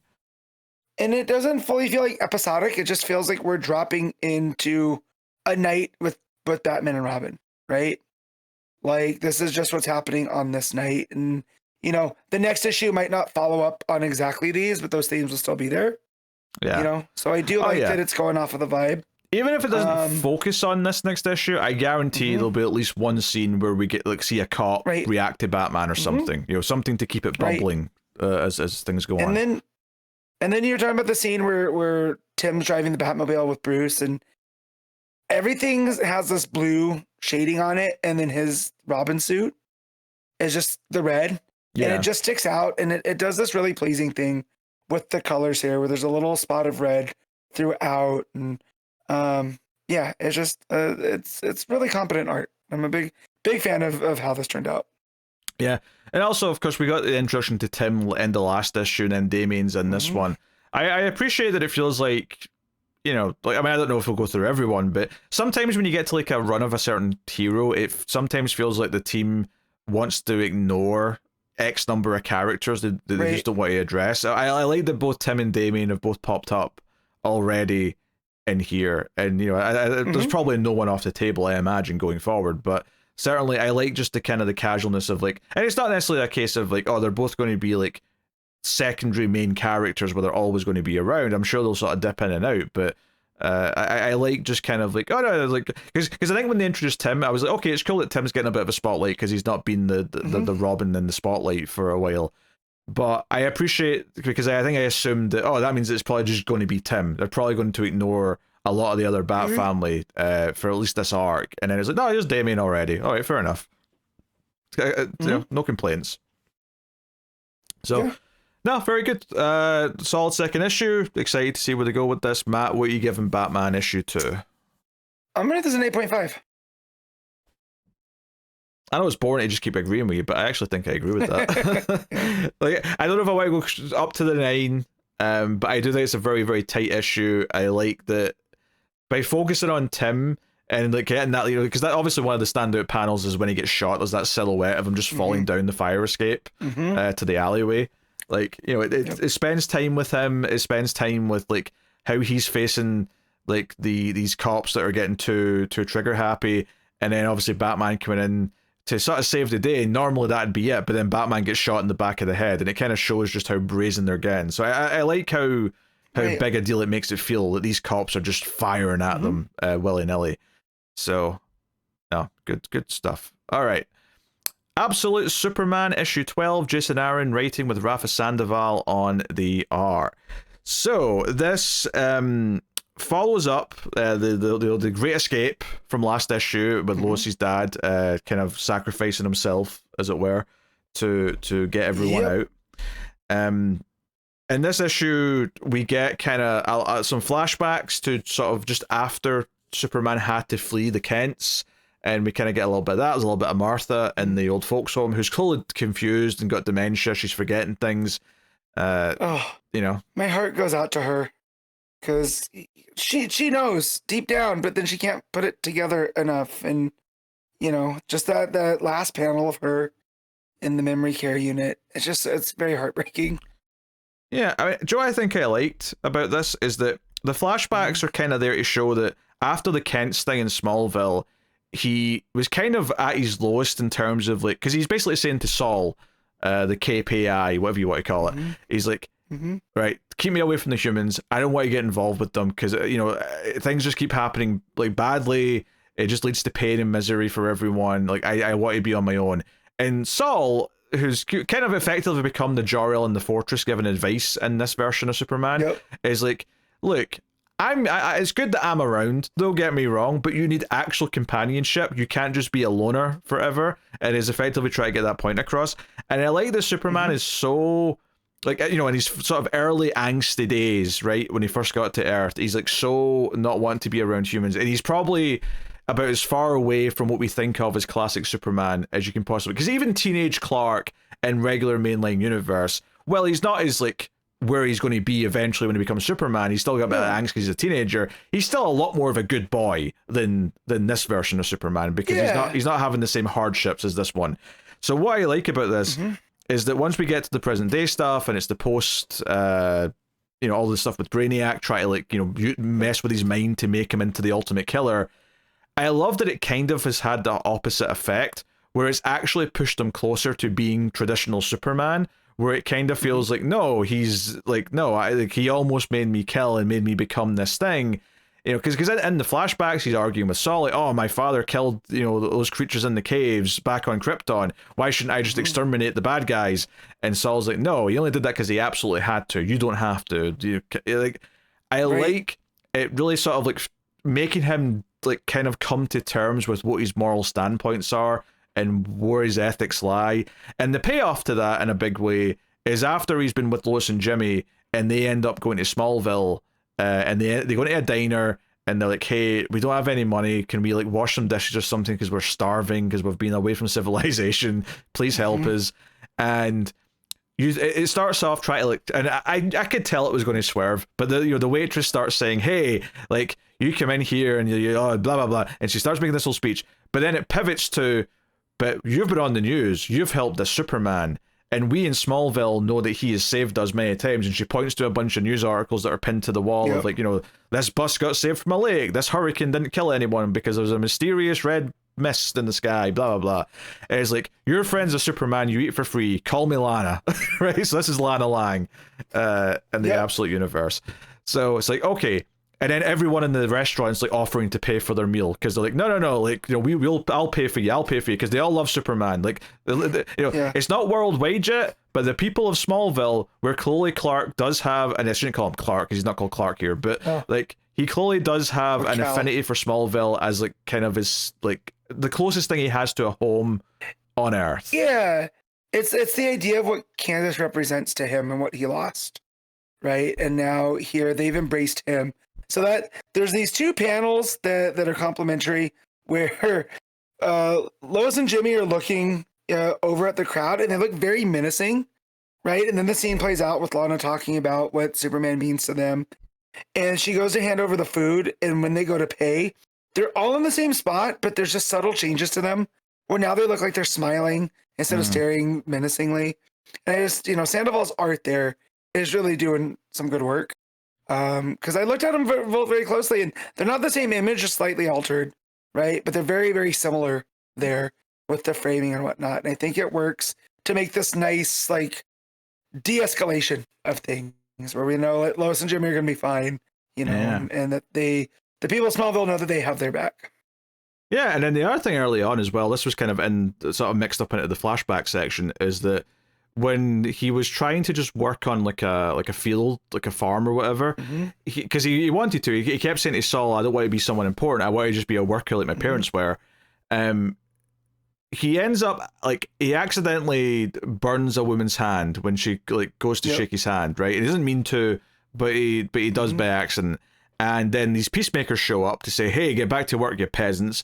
And because the guy gets rough, Superman grabs his arm and accidentally rips off his arm, and he freaks out about it. So he goes back to like a volcano or somewhere, and he's like, Saul, I have to stay away from humans, I'm just going to get them hurt. And he's like, Kal, you have to be careful around the humans, you have to hone your skills and have control over your abilities, blah blah blah. And there's a moment here where he's basically just heartbroken about what he's done, and again feeding into this idea that he doesn't want to kill, he doesn't want to hurt people, and he says like, I just need to be my own right now, can I have some like privacy, to Saul, saying, hey, I don't want you to be around either right now, Saul.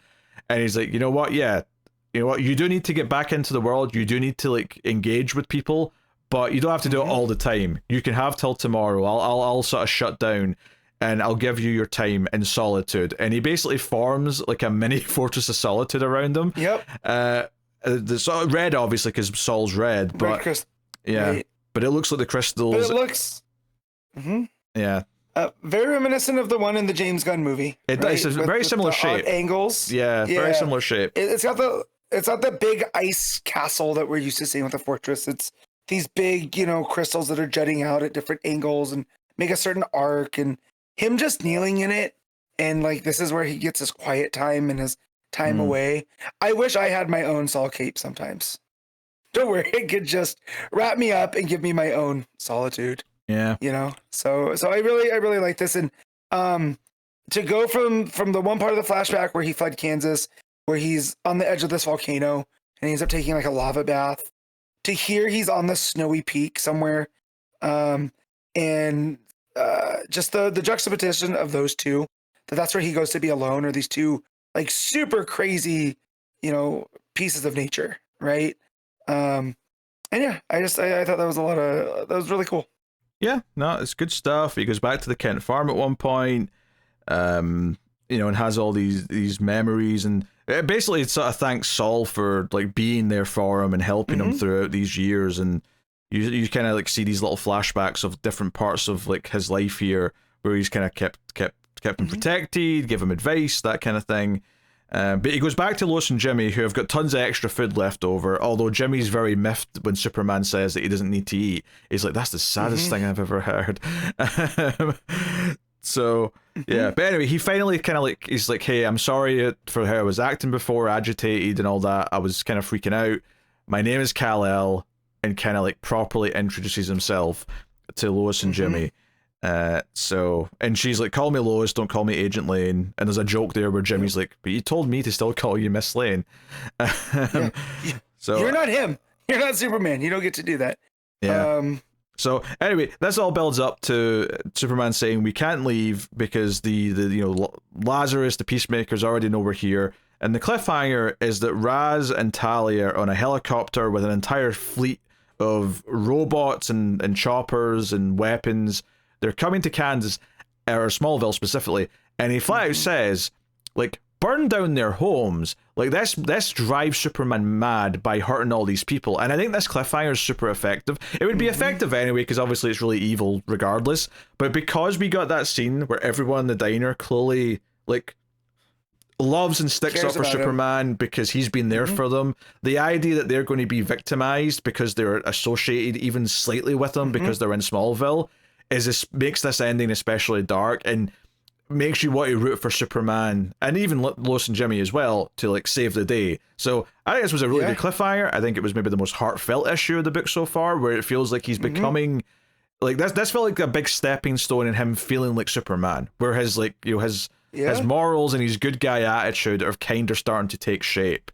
And, and I like that it's taken a little bit of time to get there. It wasn't just like, issue 1, he's already that. Like, no, we're taking time for him to sort out his demons and his feelings and who he wants to be, because it feels like since he's landed, he's kind of not wanted to be anyone, but now he's starting to take shape. It's nice, right? And it's from his interactions with the other people as well, right? Yes. It's the people in the mines, the people in the fields, Lois, Smallville, all this other stuff. It's all, each one, it's almost like he takes a piece of them with him, because there's that page where he tells Soul he was never without protection. And where he talks about how, he was Soul was always there for him in those moments. And there's this one part on the bottom of the page where he's walking through Tokyo and Soul's the umbrella. Yes. Right. And I feel like these are all the experiences that he's got that has made him like, what's the word I'm looking for? It's made him proud to be here now. Right. It's like he's Kal-El of Krypton, but now he's on Earth. And he's going to make the most of this. And through all of these interactions that he's having. And yeah, I really love this issue. It was, like you said, very heartfelt. There's a lot of stuff there. Him even talking to his Cape AI, right? There's a gratitude. That's what I was looking for. There's a sense of gratitude that he has now that I felt like wasn't even there during the first couple issues. So just over like the last, let's say 8 issues, he's learned this and it shows. So and then Jimmy also saying that he's never talked to a Cape before. I thought that was pretty funny. So, Jimmy getting these little quips in. Yeah, I really like the idea that the attempts to break him to turn him into a killer for Raz has legitimately had the opposite effect. Feels like a little bit of that Superman like magic, I guess, which I like. So that's cool. And I'm going to call it, like, at some point when he decides he has to have a human identity, because I do think it's eventually going to come. He's going to pick the name Clark, probably because it's Martha's middle name or something, whatever it's going to be. Right. But I think that'll be a sweet moment as well when he chooses that name rather than is given that name. So it's the inverse of Lois calling him Superman, right? Instead of it's a name that he's choosing for himself. Yeah. So and in fact, in this world, it is that thing that from Kill Bill where they talk about what is the mask and whatever. This in this case, the Clark Kent will be the mask, right? Because this is not the Clark that was raised by the Kents, right? He had a small summer with them. But Bill's description, outside of being critical of humanity, I suppose, Bill's description from the end of Kill Bill will finally actually apply to a version of Superman. So that's that's interesting. All right. So, what are you giving Absolute Superman? I'm giving this a 9. This one really got me. I hate to do it, but 9. I think I have agreed with every score you've given so far. but like, I'm sure Stop copying me. I'm sure you'll give a stupid number at some point, and I'll get to say, no, you fool, this is the right number, but it's not happened yet. Yeah. That was really good. Arguably, maybe my favorite issue of the book. Maybe. I did really love that Brainiac backstory issue, though. That was a very different type of issue, but very good, very good. All right. Absolute Green Lantern issue 7, Al Ewing writing with Riley Rossmo on art for this issue. And it is away from the main characters, so the different artist does kind of work. You know, admittedly, I'm not the biggest Riley Rossmo fan. That said, though, I think because he's not drawing humans, my usual problems with him weren't as evident in this issue. I'll say that. It's not all Rossmo, though. There's another artist. Oh, is there?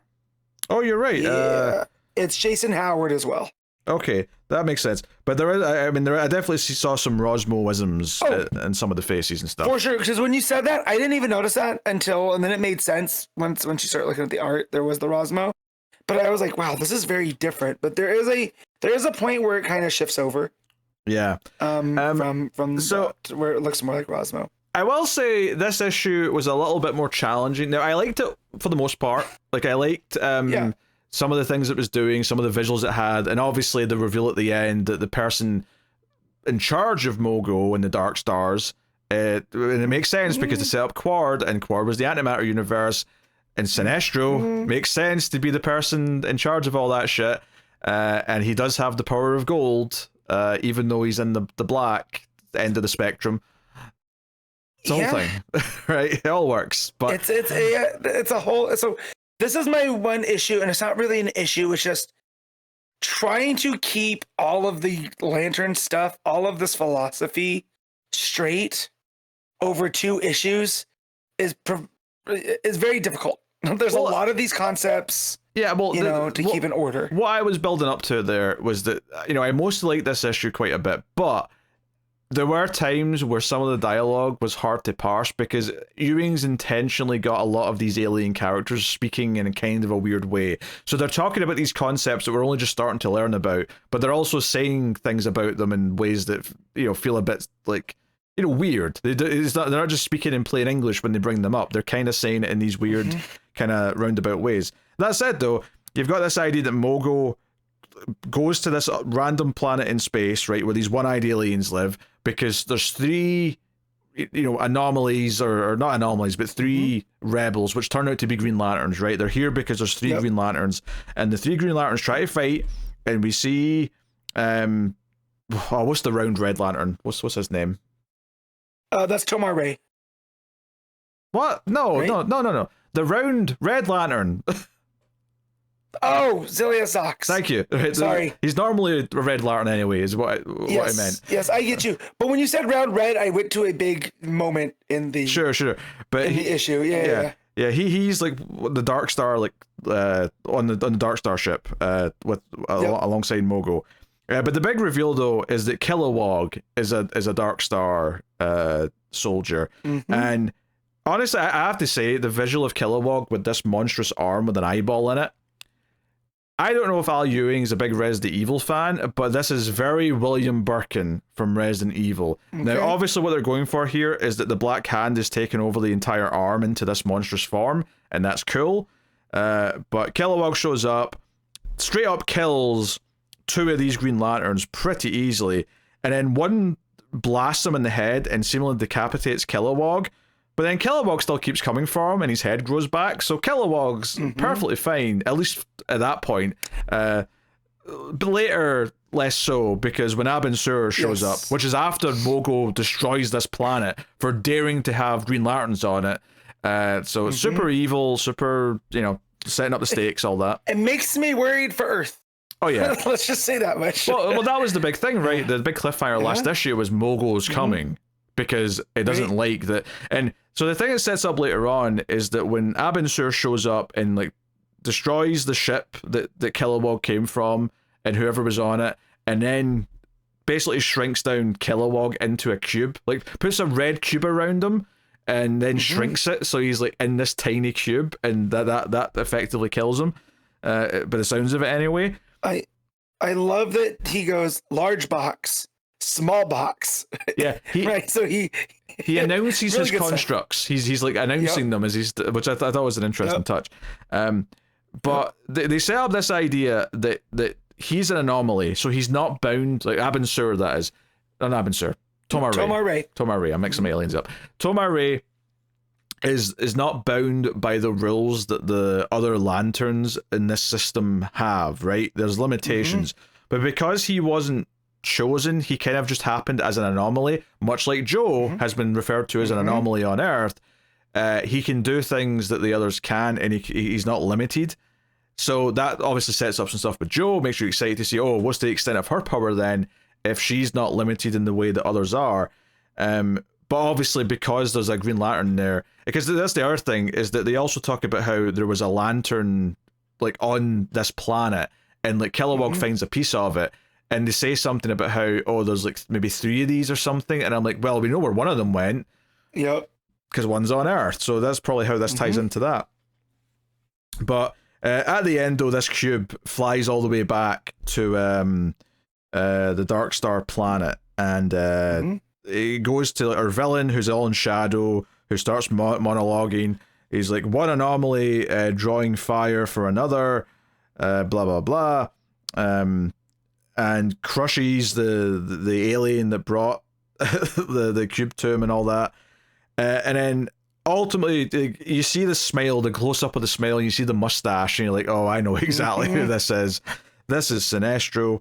And I love on that second last page that his dialogue starts off as black lettering, and then it gets slightly more yellow, or I should say gold, as it goes down the panels. So by the time you get to the bottom panel, it's proper gold, and it's like, oh shit. But yeah, so basically, this idea that Abin Sur was the one Abin of the Green Lantern, or the one Sur of the Green Lanterns, and there's a Sur of the red, there's a Sur of the black, and then Sinestro here is the only Abin of the gold. The gold. Yeah. Huh? Sorry, I was saying the Surs. They're all Abins, so it's the Abin. Yes. This is what I talk about with the terminology and the philosophies and trying to keep them all straight. There's a lot. But they're also names, right? Like, so, Abin Sur is an alien in my head, right? He's not a concept. So the thing. The red Abins would be Abin Rao, right? Yeah. Yes. Right. That makes sense, right? And this is he's Abin, whatever the gold one was called. So yeah. But he's also an Ein, which is was the of the gold, right? So yeah, he says one cannot believe that the Owen way is the right and rise any higher than the Ein, or AIN. So there's only one Abin.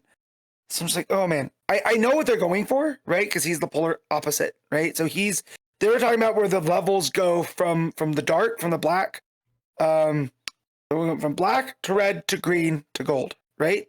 And that was the order that we were introduced to them as on Earth through the exploits of Joe, right? Here, he breaks them down from black, red, green to gold. So he's looking at the spectrum in reverse, right? So it could be assuming that he's one of the people that can harness any of them. The fact that he goes from black here to gold, right, over the course of this page. Well, it sounds like he's almost going full circle back round to gold from black, because he is enlightened or whatever. Like, again, there's still some like room to like learn about this and like get a clearer understanding of it. I mean, I generally like what this set up. I like the idea that it's set up that they're hunting down anywhere where these like Green Lanterns pop up, or these anomalies pop up, and the anomalies themselves are the dangerous ones. So. And the idea that we have, obviously on Earth, we have at least one of each color, right? Because we have Hal's the black one, Joe's the green, Guy's the red, and John's the gold. John. Right. So it's very interesting. And these Green Lantern things act as like portals into like Oa and stuff like that. So it's like, okay, I still, it doesn't all click together quite yet, but there's like a nice sense of it forming. Like I get a cool idea of it. Whereas it feels like Oa is this spiritual realm that it's almost like Sinestro is barred from, right? And that's why it must be destroyed, kind of deal. We can't have any of this Owen thought going on. And then on the last page, he talks about, and he says, and I myself walking the left-hand path. So in magic, in like the Aleister Crowley, that kind of occult esoteric stuff, the left-hand path's one of like individuality. So if you look at what we've seen so far through the Green Lantern side of things, everything's about being part of that group, right? Once John had taken in that gold energy, whatever, he's one with Oa type deal. So if Sinestro, if he's walking this left-hand path, it's about him being an individual and him doing things his own way, not the way that obviously he was trained by someone, right? Not that way. So I think that's very, very curious by Ewing to throw that in there at the end. Like he's going the alternative path. Yeah, I think the downside to this issue, and I get the structure of doing it this way, because this is kind of what Absolute Superman did, is that we got that Brainiac issue after the first arc, and that worked really well there. I think this one, well, I like a lot of the mythology it's building, because it is all mythology exposition, basically. It's all just like trying to teach us more about this stuff, and it is cool to build to Sinestro. I was missing Jo, and I was missing the follow-up to her, in a relationship with was it Chase? Was the one that with was Chase from the DEO? I was missing the follow-up to that, because I think that balances out the mythology that is hard to understand. Is okay, we're getting interested and excited about discovering that, but we have solid characters we like to root for and follow to sort of give us the other side of it. Here you just had the one element of it, and it maybe made it a little a bit more like or a bit more dense to try and like follow everything. So for sure. But I do like how that throws us into the middle of stuff that's going on, right? We have Mogo attacking this planet to extinguish the Green Lanterns and all of that stuff. So I do appreciate that at least it throws you into the middle and makes you feel off kilter in that way.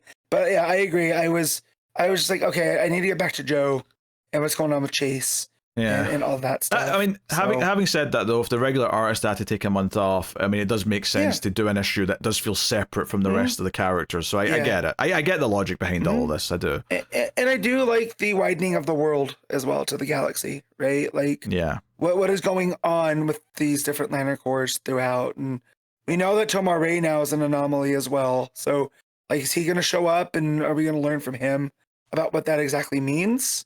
Right. And, Joe's going to do something different from what he's doing. Because it seems here he's showing up to thwart Mogo and the Black Hand and Sinestro for all that type of stuff. Right. As little as he can. So, but yeah, no, it was a fun read. I will say that Sinestro VL did elicit a response from me. I'm like, oh, of course, there he is. So yeah. All right. Well, you giving Absolute Green Lantern 7? I'm gonna give this a 7.5. Yeah, I think I'll go with 7. I mean, I'm not like a big Riley Rossmo art guy, so like the art wasn't too bad, but it definitely, I was missing kind of the feel of what the book normally is, and like I said, a lot of terms, a lot of like weird written dialogue, just making it a little bit tougher to follow, and I was missing the main characters of the book, so. But still good though. I'm still loving the mythology they're building here. But just missing a little bit of the heart, because it was all the spreadsheets and none of the heart, I guess is what I'm trying to say. So there, cool. Batgirl issue 12, Tate Brombal writing with Takeshi Miyazawa on the art. So we're into a new arc. Obviously, it's following very on from the last one though, and that is Batgirl. With her brother, Jade Tiger, and is it what Jaya is the name of the character who's taking them to? Yes, Jayesh. Yeah, yes, Jaya. So they're on their trip, and there's a bit of a montage of them fighting together and all that. Now, what I really like though, because it sets up, okay, they're traveling long distance, they're training during the day. Batgirl's training her brother. She's helping train both of them new tactics that she's not learned. A couple of things I really liked about this issue though. One, Cass is still being haunted by her past, and it's kind of interesting. We read that first issue of her original series recently, because you get a direct callback to like her backstory in that, with her being made to kill this guy as a little girl. Yeah. I like that, and she's having nightmares about it. But I also really that, like that page. I was gonna say that page right there at the top, where how it mirrors. It's her as the little girl, her killing the guy, and then her grown, and like the blood on the face and the deadhead stare. Yeah. Just Miyazawa cooking. Oh yeah, the art is great with that stuff. Yeah. And then the next page, I really liked that we actually kind of like have her like call in to Barbara, and because you know, I've loved this book. I think it's a great focus on Cass, and I've loved all that stuff. But the one little thing that might have felt like it was a little bit missing is that it felt like, you know, she'd kind of like left Gotham, and like there was no ties to anyone there or any kind of acknowledgement that she was missing from Gotham. I really love that there's this call between her and Babs, where Babs is like, hey, we're concerned about you. This is the longest you've ever disappeared ever since you kind of joined us. We're worried. Steph's worried. And you see Steph standing to the side looking concerned. And I love that they're addressing that she's kind of ditched Gotham for now. And it feels like she's on this personal journey. Because to me, it does very much imply that she's going to come back to the family stronger than ever once all this is, said and done. Yeah, she's on her, or what's that called? It's like a coming of age quest, rite of passage kind of deal, right? She's got to go find out who she really is, so she can become who she needs to be. Because obviously they're not going to be a focus of this book. I just like them addressing that, hey, someone's concerned about the fact that she's missing. She's gone. I like them tying it back in, because those relationships do matter. Her being effectively the adoptive daughter of Batman does matter. And I like that it took just a moment here to kind of address that, because she's been gone for a little while now. But then back into things, they're traveling and they find Samsara. That's what it was called, right? Yeah, Samsara. Yep. And, this is where Nyssa is, and Nyssa's effectively rebuilt this place as a haven for people. It's a gateway to the mystical world, or whatever they say about it. And the veils between things are at their between the worlds are at their thinnest here, and she wants to protect this. She wants to take out the unburied, because they're determined to come and take all this and stop it all. And then we get some other characters that are here that we've met before. One relatively recently, an Angel Breaker, because that was it's like 3 years ago now, but like that was a relatively recent thing. Yeah. The other one, though, I did not recognize, and the editor's note, I love them pulling this shit. The editor's note is like, yeah, she was introduced in the Batgirl annual from like 2001, and I'm like, holy shit. Like, I love the deep pulls there. Like, I don't know this character. I think I've read that, but it's been so long that I don't remember it. So, fair play. Brombal did their homework, right? Oh, for sure. So there's a line later on where there's an editor's note saying, oh yeah, this story she's referring to happened in an issue of Robin in 2006, and I'm like, Jesus Christ. Yeah.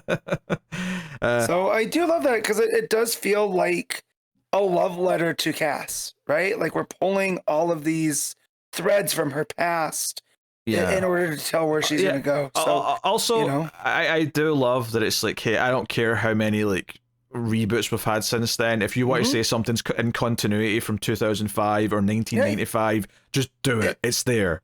It's not continuity until you tell it is, until you say it is, right? Yeah. Like you give us this, you give us a good enough reason in story, here, and just the idea too. Like you look at all the league members training, and they're wearing masks that look like Cass's orphan mask.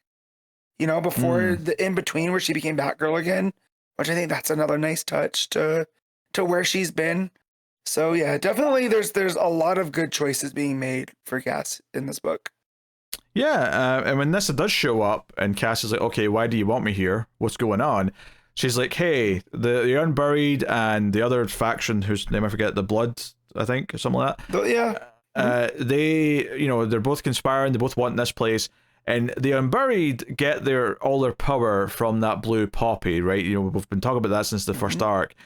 All I want you to do, because you're the best, is to have a clandestine, mission to basically take away their supply.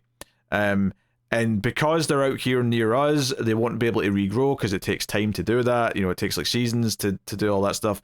So ideally, this won't even lead to a fight. If you're stealthy enough and just take out their supply, there doesn't even have to be a drop of blood spilled for it. But that's the goal. And Jade Tiger steps in and says, no way, we decline. And Cass is like, what? Don't you speak for me. So she makes a whole speech about building this haven, trying to do what her father couldn't to actually have this place is for everyone. I actually, there was a line of dialogue here that I really loved where she said, Ra's al Ghul did us all a favor and actually found a way to not come back after dying. Yes. That popped me a little bit. Yep, that was a good one. Yeah. So yeah, and then the guy from the Unburied that they captured at the start of the issue, which we kind of glossed over. The first couple of pages was this group of the League of Shadows capturing this guy. He breaks captivity, comes after them, and Cass says, "No, I'll step in and take care of this." So we get this cool action page. So it's basically a full page spread, but there's little close up panels where every time Cass slashes her katana against this guy's skin. So there's a really nice flow to it. Feels really big. And then the last page is her standing with her foot on this guy's back as he's let down for the count. And she's sheathed her sword and says, "All right, the Unburied must be stopped once and for all.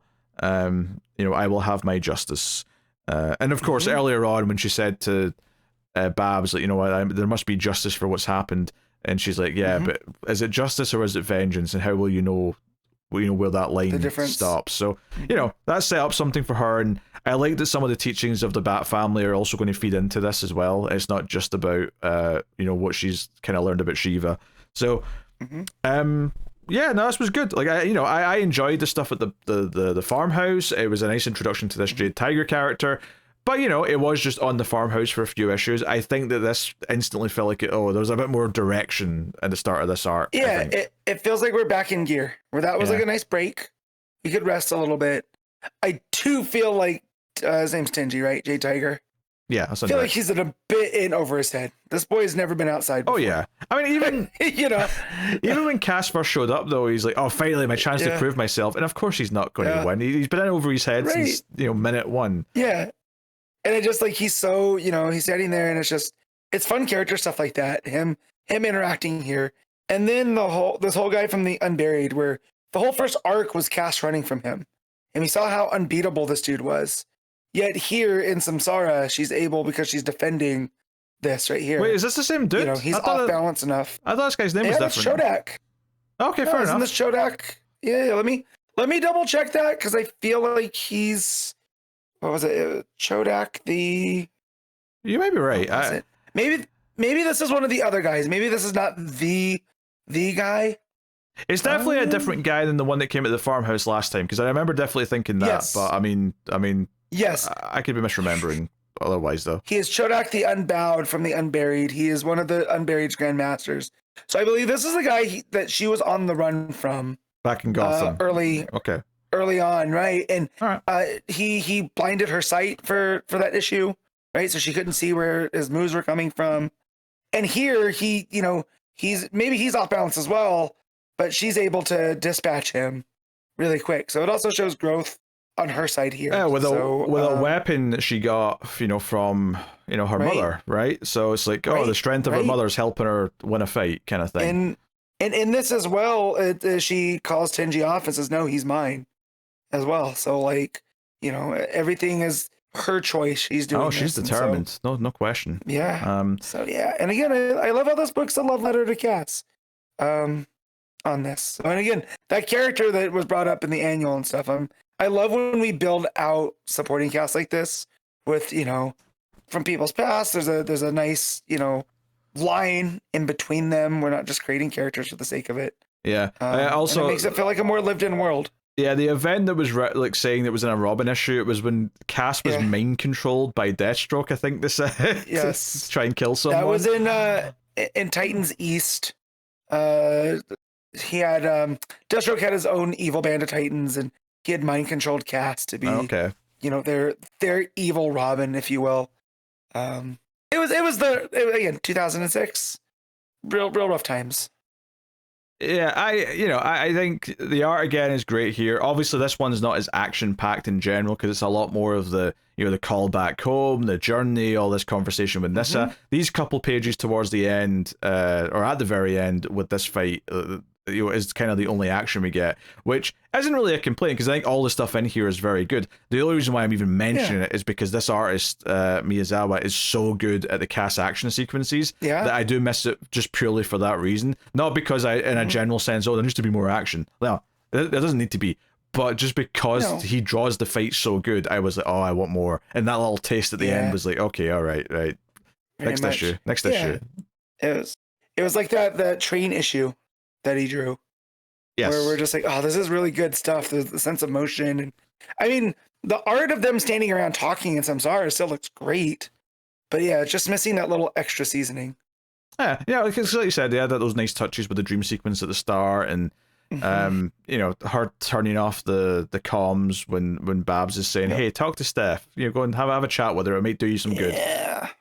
Now, storyline wise, do you think that is because if she talks to Steph, she'll get like, there's a little bit more of being rational coming from her friend, like her best friend, of like maybe she doesn't need to do this, so she's just like, no, I got to completely cut myself off for now until this is done. I mean, maybe I think maybe for me it leans a bit more into Steph is effectively her best friend, and if Steph talks to her, she knows she can talk her out of it. So she's she's kind of like not even giving her the chance. Like, no, I need to stay focused on this. I don't want to give her a chance to convince me. And maybe Steph is even right to talk her out of it. And like that's part of it is like she knows that she feels that she has to do this for several reasons. She knows that logically maybe she shouldn't. Like, maybe there is kind of like a reason, like some of the reasons she's doing this aren't completely, the best. Yeah. So it's flawed. She's been a flawed character in a good way. This is, good for her to go through this where she is making flawed decisions because her emotions are getting the better of her. So, the book continues to be great. Excited for the next one. What are you giving Batgirl issue 12? I'm going to give this a 9. I really enjoyed this one. I think I will disagree with you on this one a little bit. Not by much, but I don't think I'm going as high as a 9. I think for me, just because I could have used a bit more of that Batgirl cast action scene stuff, I'm going to go to an 8 instead of a 9. But still, great stuff. Super excited, loving the run. That's Batgirl 12. Birds of Prey, issue 26, legacy number 224, Kelly Thompson writing with Vicente Cifuentes, who knows, and Sami Basri on art. Cifuentes? Cifuentes, yes. Why not just spell it properly then? I'm sure it has something to do with where they're from, and that's the grammar there. I'm sure. The CI makes an SI, so yes. Look, any language I don't speak is silly. That's my stance, and I stick to it. Says the Scotsman who barely speaks English. Shut it. All right. So Birds of Prey, we had some confusion at the end of the last issue about what was going on. Now, I think it does make sense to me now that I've read all of this, but it's not like it didn't click immediately. Like I had to just see them use it. Like I had to see them kind of actually use it for a few scenes, and I'm like, okay, I kind of get what this is now. So they're putting on these fancy suits, which does make it appear like they're wearing these outfits that everyone can see them. But I think calling it virtual reality, which they do in the issue, that is the one mistake I think Kelly Thompson's make, is this is actually augmented reality, not virtual reality. So that's maybe, I don't know if like that's just maybe an editor's changed it, because that's happened to me before where I actually corrected, I don't know if you remember this, but I corrected Tim Seeley over a Scottish phrase that he got incorrect, and then he turned out and said, no, I wrote that down the way it's supposed to be, and the editor changed it thinking it was wrong. So it could be that, who knows, but basically these suits appear to everyone, but the game that they're going to play is an augmented reality game where they're going to go through Gotham City looking for clues, but the clues aren't there physically. They're there because this tech also makes stuff appear to them in the world. So it's like Ready Player One without the goggle setup, right? Well, no, because I think you have to really make it clear they're still moving around in the real world. They're still in the real world, correct? But they're interacting with stuff that is not there, but they can see. Yes. But even the regular public can see their silly outfits, which does beg the question, why does the regular public, well, why does people who are not involved in the game, who are not wearing the fancy tech, why do they need to see what their suits look like? Also, what was with the ending of the last issue when they're all on the flipping gas stuff, locked in the room? I'd have to go back and read it to even begin to try and answer that. But I think it was just sort of saying like you have to take this to see this. I don't know. Yeah, but the way they were menacing through, and then now they're just fine.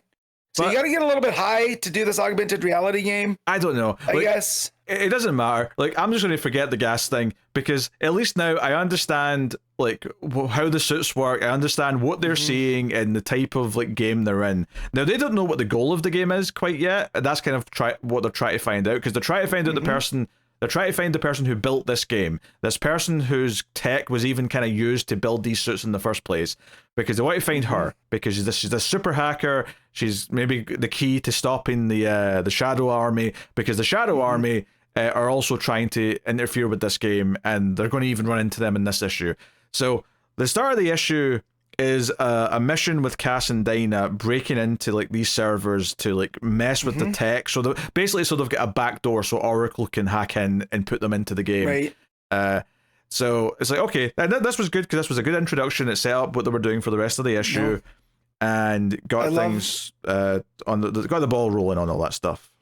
I love that Cass tells Canary, up. No one ever looks up. And then it cuts to them, the security forces in the server room, looking for them, and they're up in the rafters, hiding. So I just thought that whole sequence was a lot of fun.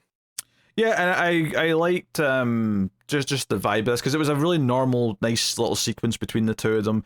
They also set up this idea that they can't be caught, because if anyone knows they've interfered, then the game might get shut down, or they'll not do it. They have to. This has to be like a completely stealthy thing.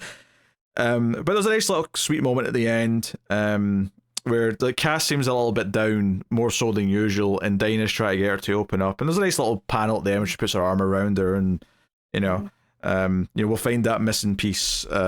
You're looking for, kind of thing, or the missing piece that because she's worried that the plan, like, they don't really know enough details to know if it'll go well. So they're all trying to figure it out. So there's a nice little briefing page where Babs talks to them all and says what they're trying to do. They're trying to find this hacker girl, and so on and so on. And it sets up that they're going to go. So they're all in these fancy outfits that they set up last issue, and they go to this bar, this pub, which is where the game starts. And they basically need to solve riddles. And maybe the running gag here that I'm assuming you liked a lot was that Barda hates riddles. She hates puzzles. And she's like, please, God, just let me punch something. Please. Give me something to punch. Yes. Yeah. Which I do love, because, like, yeah, that's not part of her thing. And then the Canary even's like, did you need to make yourself bigger in this to participate? Like, you're 7 feet tall now. And now you have the wings and the ginormous head. Well, that's the other little gag there. It's not a running gag per se, but there's a couple of pages there where Canary says to Barda, normally you kind of stick out anyway because you're a perfect 10 who's 7 foot tall. And Barda's like, yes, I am very amazing. All of my assets are very good.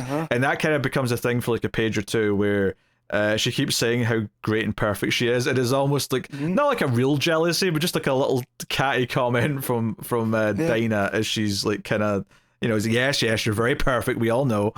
And my hearing is perfect too. Yeah, because we all know. Yeah, she makes a little comment under her breath, like, my hearing's very good too. He's like, yes, we know. But yeah, so that's all fun stuff. And then another part of this that I like, because the character stuff is usually Kelly Thompson shining considerably, and I love that while you have Barda like hating all of this game, Sin actually kind of digs it and is enjoying solving the puzzles. And is getting really excited, and like Dinah's like, damn, I'm going to have to like learn how to play games like this because I want to bond with my sister. So I was liking all that stuff. And then once they realize that some of the Shadow Army are around, Barda's like, hey, can we go punch them instead? And it's like, okay, Barda and Dinah go and take care of the villains, whilst Sin and Cass can go solve more of the puzzles, more of the games. So we get a whole fight here taking place in the street. between two of the heroes and a bunch of the villains.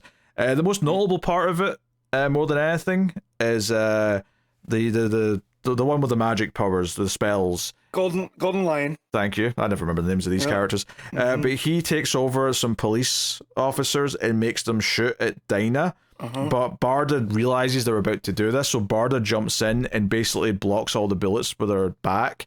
It's a really nice moment because it's like a whole, it's very heartwarming, her saving the day, protecting Dinah. So it's a really nice beat. So it one shows just how desperate the villains are that they're willing to do this, but it's also a really nice character heroic bit for Barda and her and Dinah's relationship. So all very good. And then when they get back to Cass is like, I think I've figured out the game. They're trying to find the seam, and then she just walks through the wall. So this was heavily back in like the late teens of the book. They talked about the seam quite a bit. That's when we got Constantine as well showing up. Yeah, for the first time. Because that was, or they say earlier on in this issue that it seems like the reason why the hacker always sets the game up in Gotham, despite the fact that other cities want her to do it in their city, is because she's actually using it to have the players look for something. And Cass figures out, or seemingly figures out, that it's the seam that she's looking for. So that's what the cliffhanger is at the end of the issue. So do you think that's what she means by there's a piece missing? Is that's the thing that they were trying to figure out? Well, we still don't know what the hacker wants with the seam, and we don't really know what the villains want. Like, do they want to get the hacker for a reason, or are they also looking for the seam? I'm not actually sure on that yet. Right. I'm not sure either. I did prefer this issue with how straightforward it was versus the kind of jumping around stuff they did in the last one. This one went through and they had a mission. We knew they were trying to figure stuff out. There's still little spaces here. Like, I don't know what we're supposed to be looking at when Barda notices that the Shadow Army's there. It's just a street, like a downtown area that's aglow with like a sunset. But she claims to see them, right? So I don't know what we're supposed to be looking at in that page. I mean, I just sort of took it as they're down the street and Barda can see far because she's perfect. She's got perfect vision, you see. Right. And then just the whole thing where they have to remember that they're still in Gotham, right? They're not in the game. So these are Gotham police officers. Yes. That Golden Lion has shoot on them, right? So they can only do so much. To be fair, based on Batman issue 2, they didn't need to take over them. They'd have probably started blasting anyway, like Danny DeVito. They're friends. They're friends with Batman. Take them out. Yes. So, and then we get a nice Barda moment too, where she's, being walked through the boom tube with Canary, and so it goes, maybe fewer derogatory remarks about the size of my shoulders and or inflated if lovely head. She says deal. So after she's blocked the bullets, stuff. Because she's like, that's oversized shoulders just saved your life, kind of thing. So, but no, I mean that stuff's good. Obviously, the art here is mostly really pleasing. Basri, good. I mean, that's not the only artist on this one, admittedly, but I mean, I think once I got that it was just LARPing, but with augmented reality, it made a lot more sense, and we have a kind of a goal in mind. And bringing back the seam feels like we're bringing other parts of the run back, so it does kind of feel like we're using like a lot of the things that have been built up over time. Is nice. It's just a shame that the book's ending soon, because like it feels like there's a lot more relationship stuff that I want to see kind of pay off and like be formed. I think Dinah getting close to her sister's cool. Obviously, everything with Barda and Little Bat, as she calls her, is been really enjoyable. Especially when they do show up after Barda's taken all those bullets, and she looks kind of hurt by them. She'll be fine, but she's obviously a little bit in pain. Cass is the one that comes up and says, what happened? Are you okay? Her being the one that shows concern immediately is really sweet, because their relationship's been built up so well. So, yeah, good stuff. All right, sure. What are you giving Birds of Prey? I'm gonna give this a 7.5. I'm only going with the 8 on this. I think this was definitely a more coherent issue. Definitely cleaned up some of the problems from the last one. I don't know what that was. Maybe it was just like I kept being I was so confused by the explanation last issue of what the hell was going on at the end. It turned out just to be a simple case of I just need to see it in action to understand what the hell this is. Because they kept talking about the unreality, which is what the game is called, and I'm like, what is the unreality? Are they still in the real world? The answer to that was yes, but that wasn't entirely clear last issue. But anyway, that's Birds of Prey 26. Cheetah and Cheshire robbed the Justice League, issue 3. Greg Rucka writing and Nicola Scott on art. We were kind of spoiled this week, actually. I'm realizing looking down these books. Absolutely. Because we just got to the Greg Rucka book with Nicola Scott. So, yeah, obviously the team has been formed and they go to Morocco near Casablanca to sort of like discuss what the plan is and tell everyone what they're actually there for, because the rest of them don't actually know yet, right? They've got all these team members. We've got the probability gambling girl who's going to like help with stuff. So I got caught up with this week because I hadn't read issue 2 yet, and it was driving me nuts. I couldn't figure out who she was. Oh, really? Because they never name her in that second issue. Okay. Yeah. So, and then so I racked my brain on Tuesday. I'm reading this. I'm reading issue 2, going through trying to find a character, and then if I had just waited a day for Wednesday, they introduce her almost immediately as Hazard, So I did like that. And I love this is basically Ocean's 11 with superheroes. Like this, the back and forth between Jade and Barbara, right? It does feel like Danny and Rusty, and then just all the interpersonal stuff going on with these guys.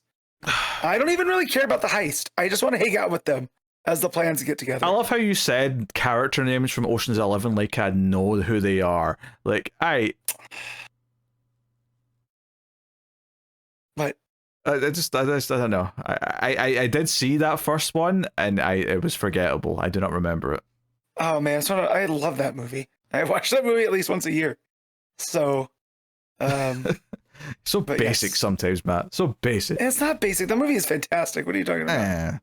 Nah. Yeah. So yeah, I mean, they get the team here. We also have the young girl, Alia, I think her name is. Don't call her Al. She hates that. Hates it. Yeah. Featherweight, as she knows. So do you recognize her name? This is another thing I had to research. I do not. She does kind of imply later on, though, that she's cousin to one of the Robins, and I'm not sure. I'm like, which one? Yeah. I don't know who you're talking about. So her mom appeared in a book that we covered earlier. There's your hint, right? What, today? So, okay. In Batgirl, in fact, her mom is Nyssa Al Ghul. Ah, so Damien's her cousin. So Damien's her cousin. So I was like, Ratco, why do I know that? And that's also how I found out that Greg Rucka created Nyssa during his run on Batman that you're going through. Yeah. Very interesting. Okay. Including this character who, featherweight, she has all this strength and all this other, it adds another layer to the Al Ghul family line, right? That there's this off branch now and that she's Damien's cousin. Wait, hold on. So, so why does this kid have superpowers? I don't know. Okay. That's what I'm talking about. Maybe we'll find out. It adds this layer of, okay, so if, what did Nyssa do in order to give this kid powers? Because we know what Talia did with Damien, all that training to essentially become the next Roz that he rejects to become, more of a Bat and more of a Wayne than an Al Ghul. So, yeah. And again, within a quick couple pages, I really enjoy this featherweight character. Oh, yeah. Like, she feels like a typical teenager, right? I mean, and over her head. I think her and Shoes immediately like hitting it off and feeling like friends is kind of nice. Yep. I like some of the moments here where there's a moment where Shoes is told by Cheshire she's not going to be involved in the heist, and she's like, "Oh, this is so this is lame, this is embarrassing." And there's just this panel where like everyone else is just looking off because they don't want to be involved with this like mother-daughter fight. They're like, I'll just look over here. Like it's Nicola Scott just being really smart with the art, and it's just it makes the character dynamics feel so good. It's very similar in a lot of ways to how much we like, say, Kelly Thompson's like work on team books, or just good character dynamics is so strong here. So anyway, Cheetah and Cheshire explain the plan. They explain this power box, which is basically like, because of absolute power, where all the powers got shuffled around, they somehow made a box that has backups of everyone's powers, so they can give people their powers back if they ever get taken, which again feels like a risky move, because as they point out, everyone wants this thing now because Superman's powers are in there. Right. Governments will bankrupt themselves to get these. Yes. So yeah. Yeah, and like they're like, hey, maybe we'll sell it to a government who will pay us untold amounts for it, or maybe we'll just rent out powers to people who pay us still pretty large amounts but on an ongoing basis to have superpowers. So it's like, okay, this is fun, but they're doing all these explanations. There's a lot of 2-page layouts here as they're explaining the plan, and they're explaining the problems that the only way to get into the watchtower, well, there's 2 ways. One is like of a sort of conventional spacecraft way with a docking bay, because supply ships go up there, or maybe visitors who don't use the boom tubes, or the portals.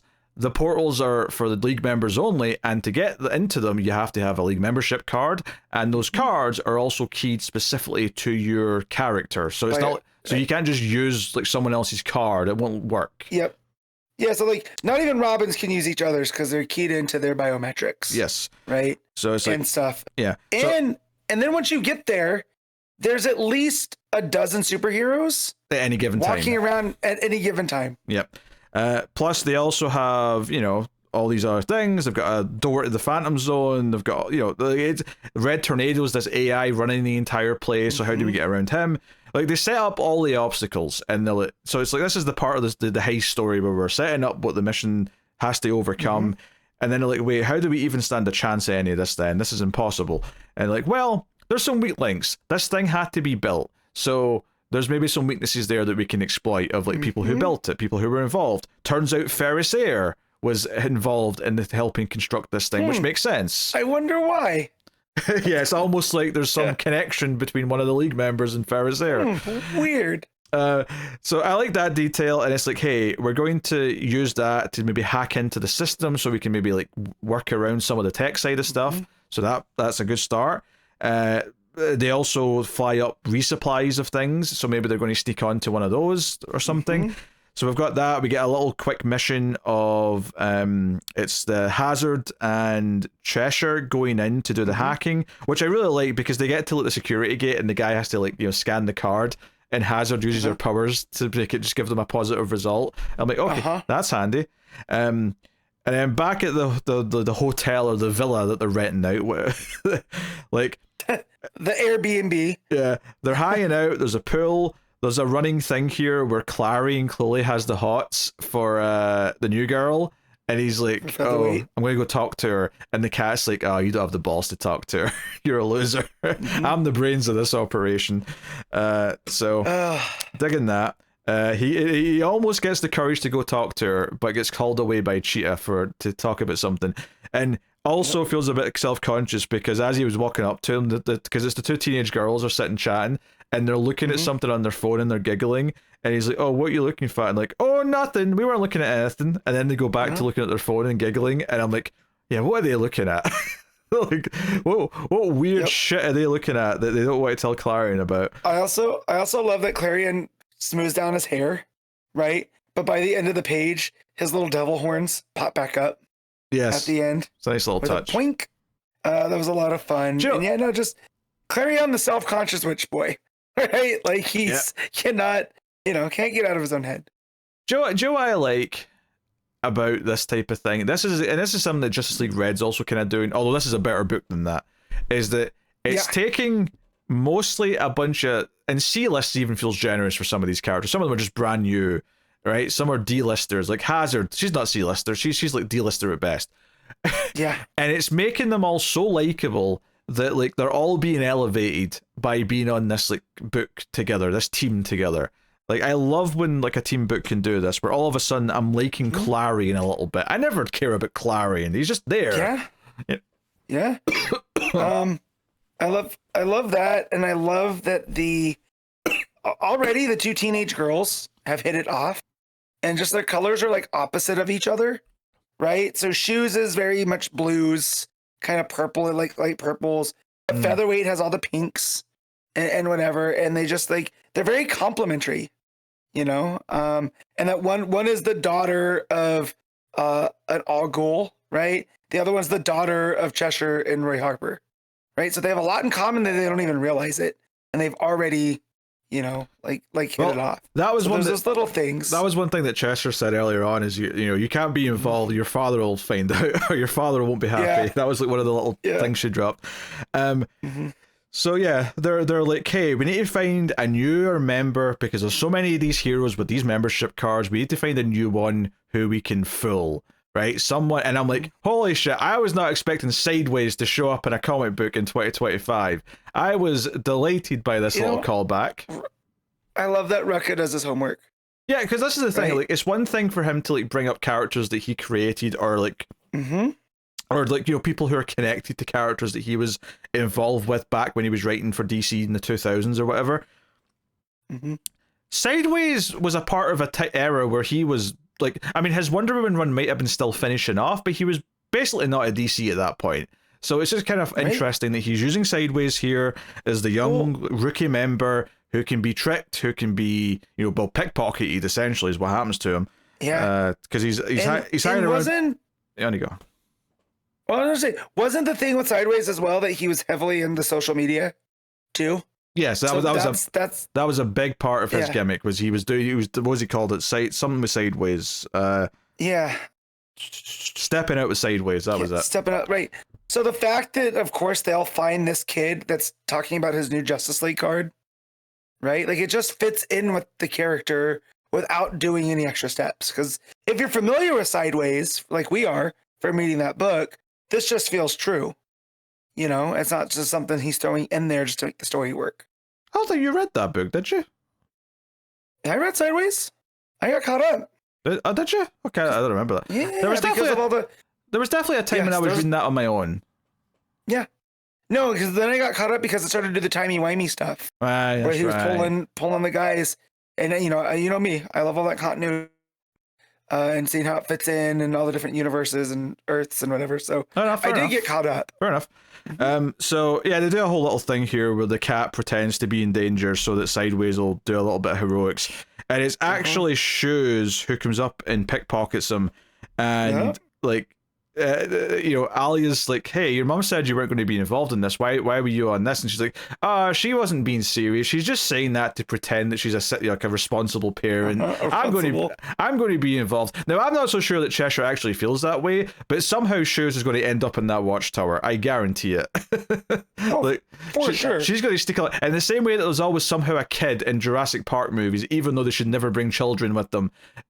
Like that's, you know, Shoes is going to end up on that goddamn station, I guarantee it. Anyway, the big cliffhanger ending is that Clarion has snuck off to inform Black Adam and co, might I add, that, hey, you wanted information, the power bank is a thing, I can tell you about it. So, yeah, we're bringing in like a rival villain team who are going to maybe compete, and that Clarion has maybe betrayed the team, and will he feel guilty about this? Because there's a chance that Alia does actually like him in return, but maybe she's not going to be pissed about this when she finds out that he's betrayed them. So, a lot of potential here. Plus, obviously, Black Adam's just cool and exciting anyway. Yes. Well, and again, maybe this is why he was so nervous with himself. Right? He can't get comfortable because he knew he's going to have to betray them, you know? So this crocodile girl, right? Does she look like the one that was at the end of Absolute Wonder Woman in Area 41? So now I have to figure out who this character is supposed to be. I mean, it could be the regular version. I don't think it's the same one though. You know, I don't think it's the Absolute version. No, I don't think it's the Absolute version either. But that Absolute version is based off of something, right? And that's who this one is. Well, so now I have to do some work. I mean, this is Black Adam, Grundy, and I'm not sure. Papa Midnight. There you go. I couldn't remember his name. Yep. So this is this some version of the what's this team called? I'm sure. What was? I don't know. I feel Black like Adam? no, yeah, I feel like this is a team like not necessarily these four specific, but I feel like this is a sort of a Right. classic team that I'm forgetting the name Mhm. of. Not the Monster Society though. Like, is that like, is No. Maybe I'm just thinking that because of Black Adam. Yes, that's what I think you are.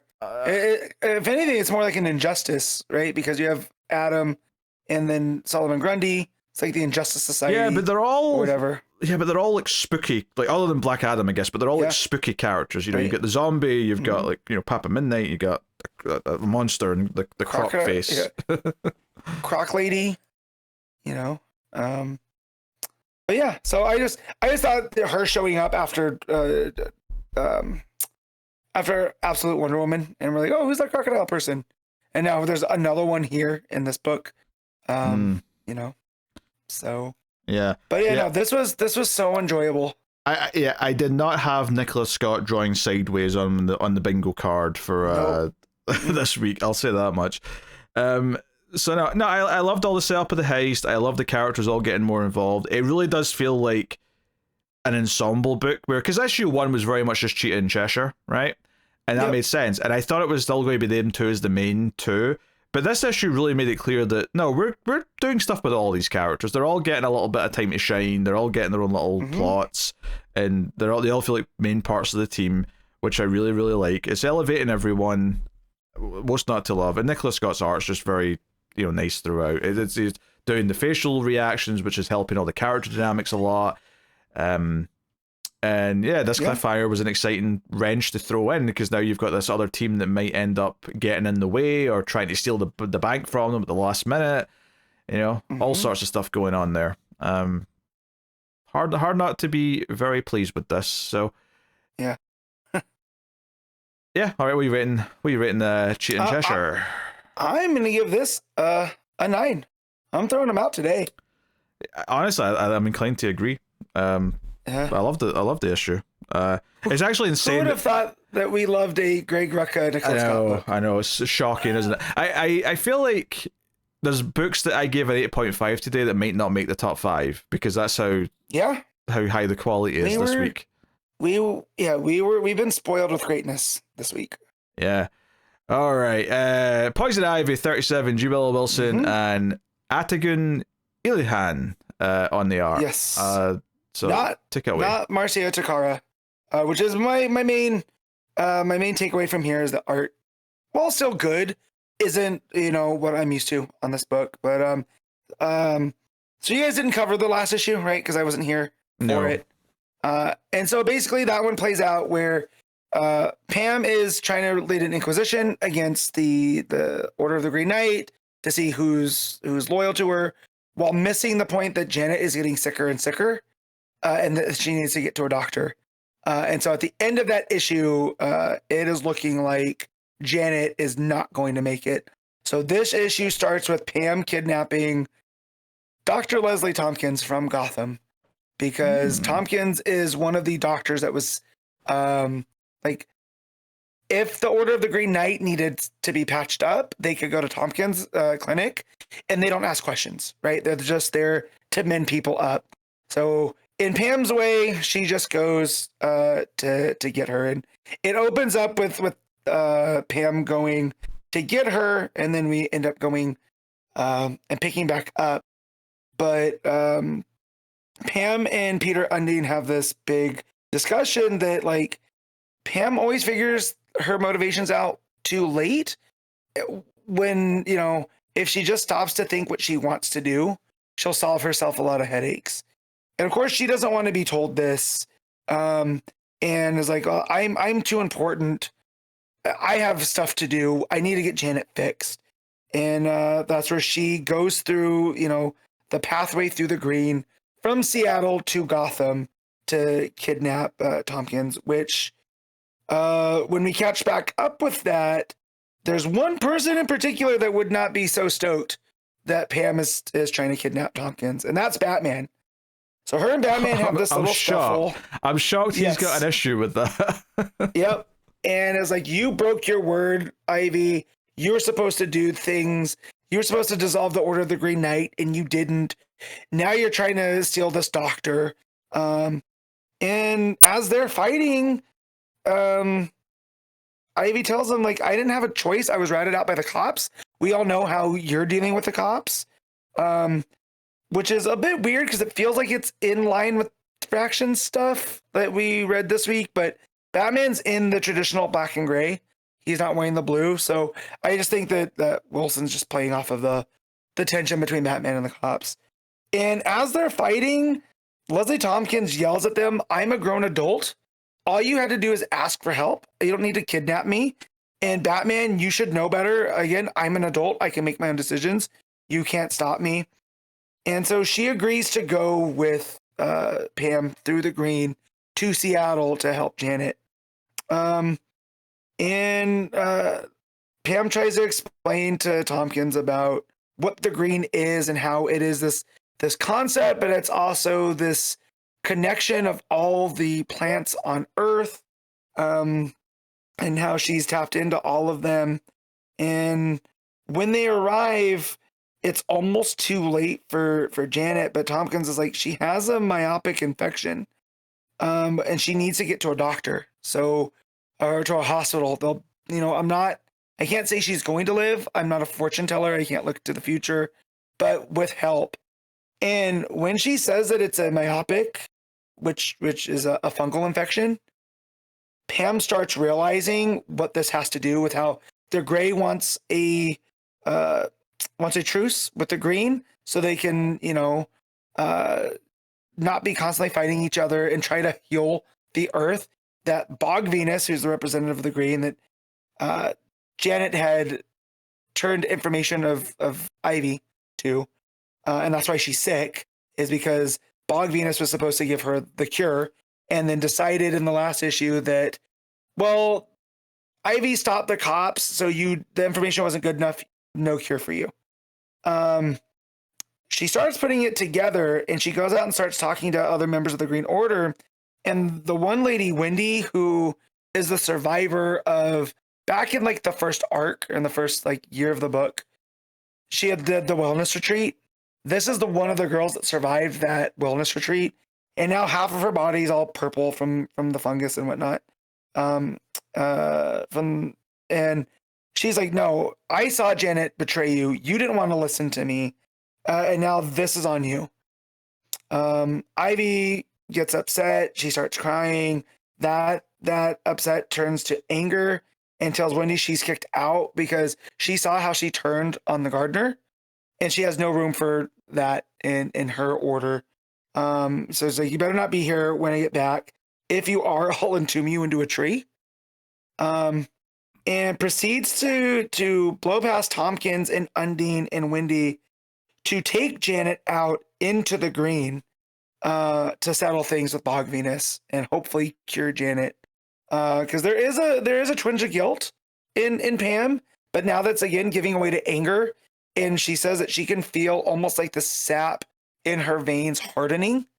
And it's kind of turning into something that she doesn't want to be.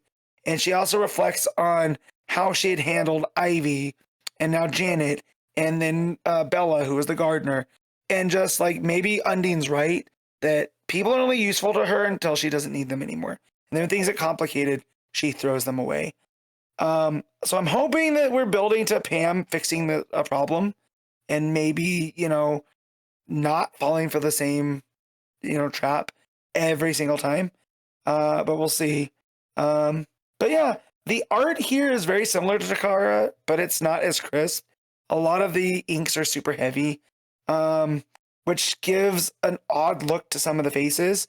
But when things need to feel a bit creepy and sinister, like when Ivy tries to kidnap Tompkins, it works in its favor. Or when Batman shows up, right? And he's all covered in shadow and he's basically just, the face sticking out from the cape. It looks great. So yeah, really, again, curious to see how this plays into Pam, just because it feels like now she's kind of realized that she really can't lead this order. She's not a people person, as she keeps saying, and this is proof of it. So I feel like once Janet gets healed, if she does get healed, I feel like this is the fork in the road. Like if Janet can't be healed, I see Pam like turning to the dark side even more than before. But if she does get healed, I can see her like definitely taking a break from humans and trying to live out in solitude, just kind of in the green for a while. Yeah, pretty solid issue despite the art not being so stellar. So I will give this a 7.5. All right, cool. Adventures of Superman, The Book of El, Issue 2, Phillip Kennedy Johnson, writing with Scott Godlewski on the art. So, sorry to spoil things, Matt, but in the last issue, yeah, you're fine. Superman got beamed to the future, like thousands of years into the future, and it's kind of obvious that he's just kind of where Smallville used to stand, even though everyone's got a different name now. And he's ran into, is it Ronan Kent? And he hears that name like in the middle of this fight with these summer men who are like the enforcers for the status quo in the future. But he's like Ronan Kent, and Ronan later talks about his sister Rowan and the cousin Brandon Kent, which obviously some of this stuff was obviously teased way back when. But Superman wants to get back to his own timeline, and once Ronan like really realizes like, oh wait, you're really him, you're Superman, like you can't just go back. I mean, we have to, like, you have to do stuff here. But Superman's like, I need to go to the fortress because there's something in there that can let me get back to my own time. There's devices in the fortress that I can use. But there's some really nice stuff here, because basically the reason why Superman gets into this fight with the summer men is because there's a being walking around that is a Green Lantern construct, like a being just on his own that's a construct, who is basically being like basically profiled, I guess. Like, and Ronan was trying to defend him, and Superman steps in and blocks all these powers, and there's a great big full page spread where he sort of like knocks them off all back after he's been shielding the young alien with the cape. And the Book of El kind of like the snippets come in and say it's always been tough to gauge Superman's powers levels, because every time we think we know what the limits are, when he's pushed to push his limits to save someone, he always ends up doing it. So it feels only limited by the people that are in need, which I thought was a nice line. But we see that there's a Luthor in charge of what was this called? The Capital Thief Tropolis Kine East Merlantis sect. So all the place names are all kind of wild, and you can sort of see how they're formed out of the old words. The big reveal, though, is that this Luthor that's on TV giving a speech to the people isn't really a Luthor.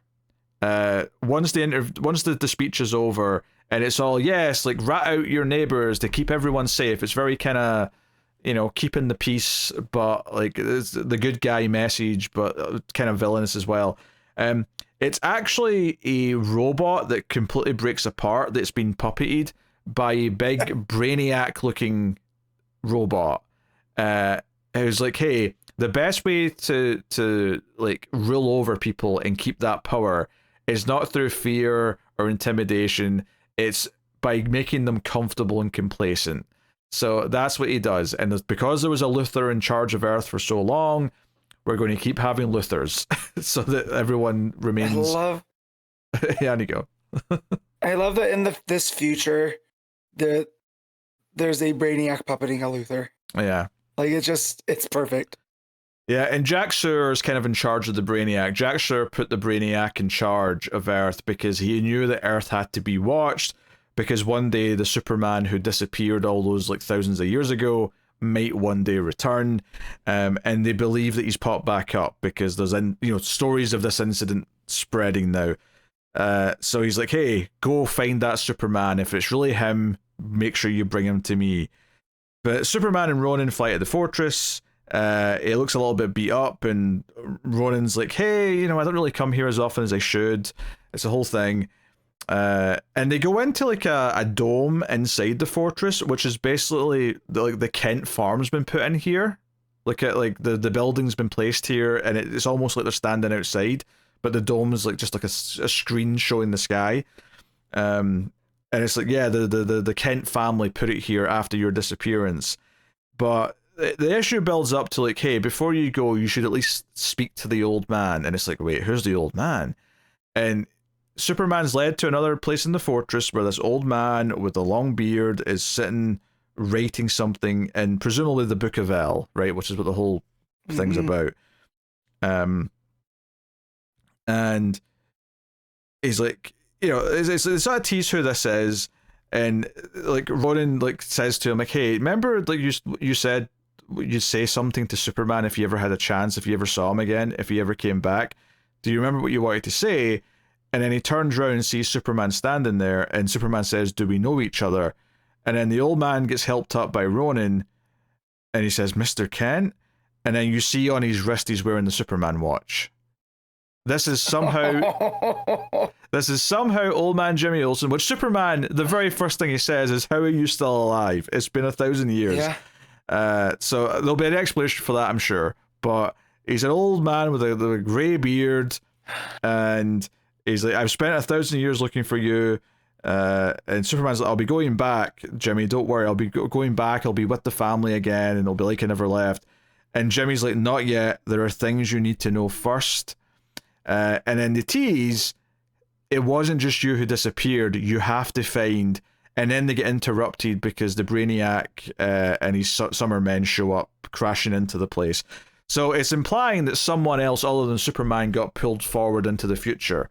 So who is that? He never got to finish his sentence. Maybe we'll find out next issue.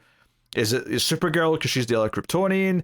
Is it his son? Is it someone who isn't even superpowered? Is it just someone loosely related to Superman? Is it another hero entirely? Who knows? But that's maybe it's John Stewart, since War Journal was a part of this whole saga. Who knows? Possible. Yeah, because the walking around construct definitely is of that era of War Journal, right? Like that's where that came from. Yeah, so that's true. Something similar. So yeah, and there is back matter in these books as well. Both issues have had some of the pages of the Book of El at the back, and it's like stuff about Brandon Kent, who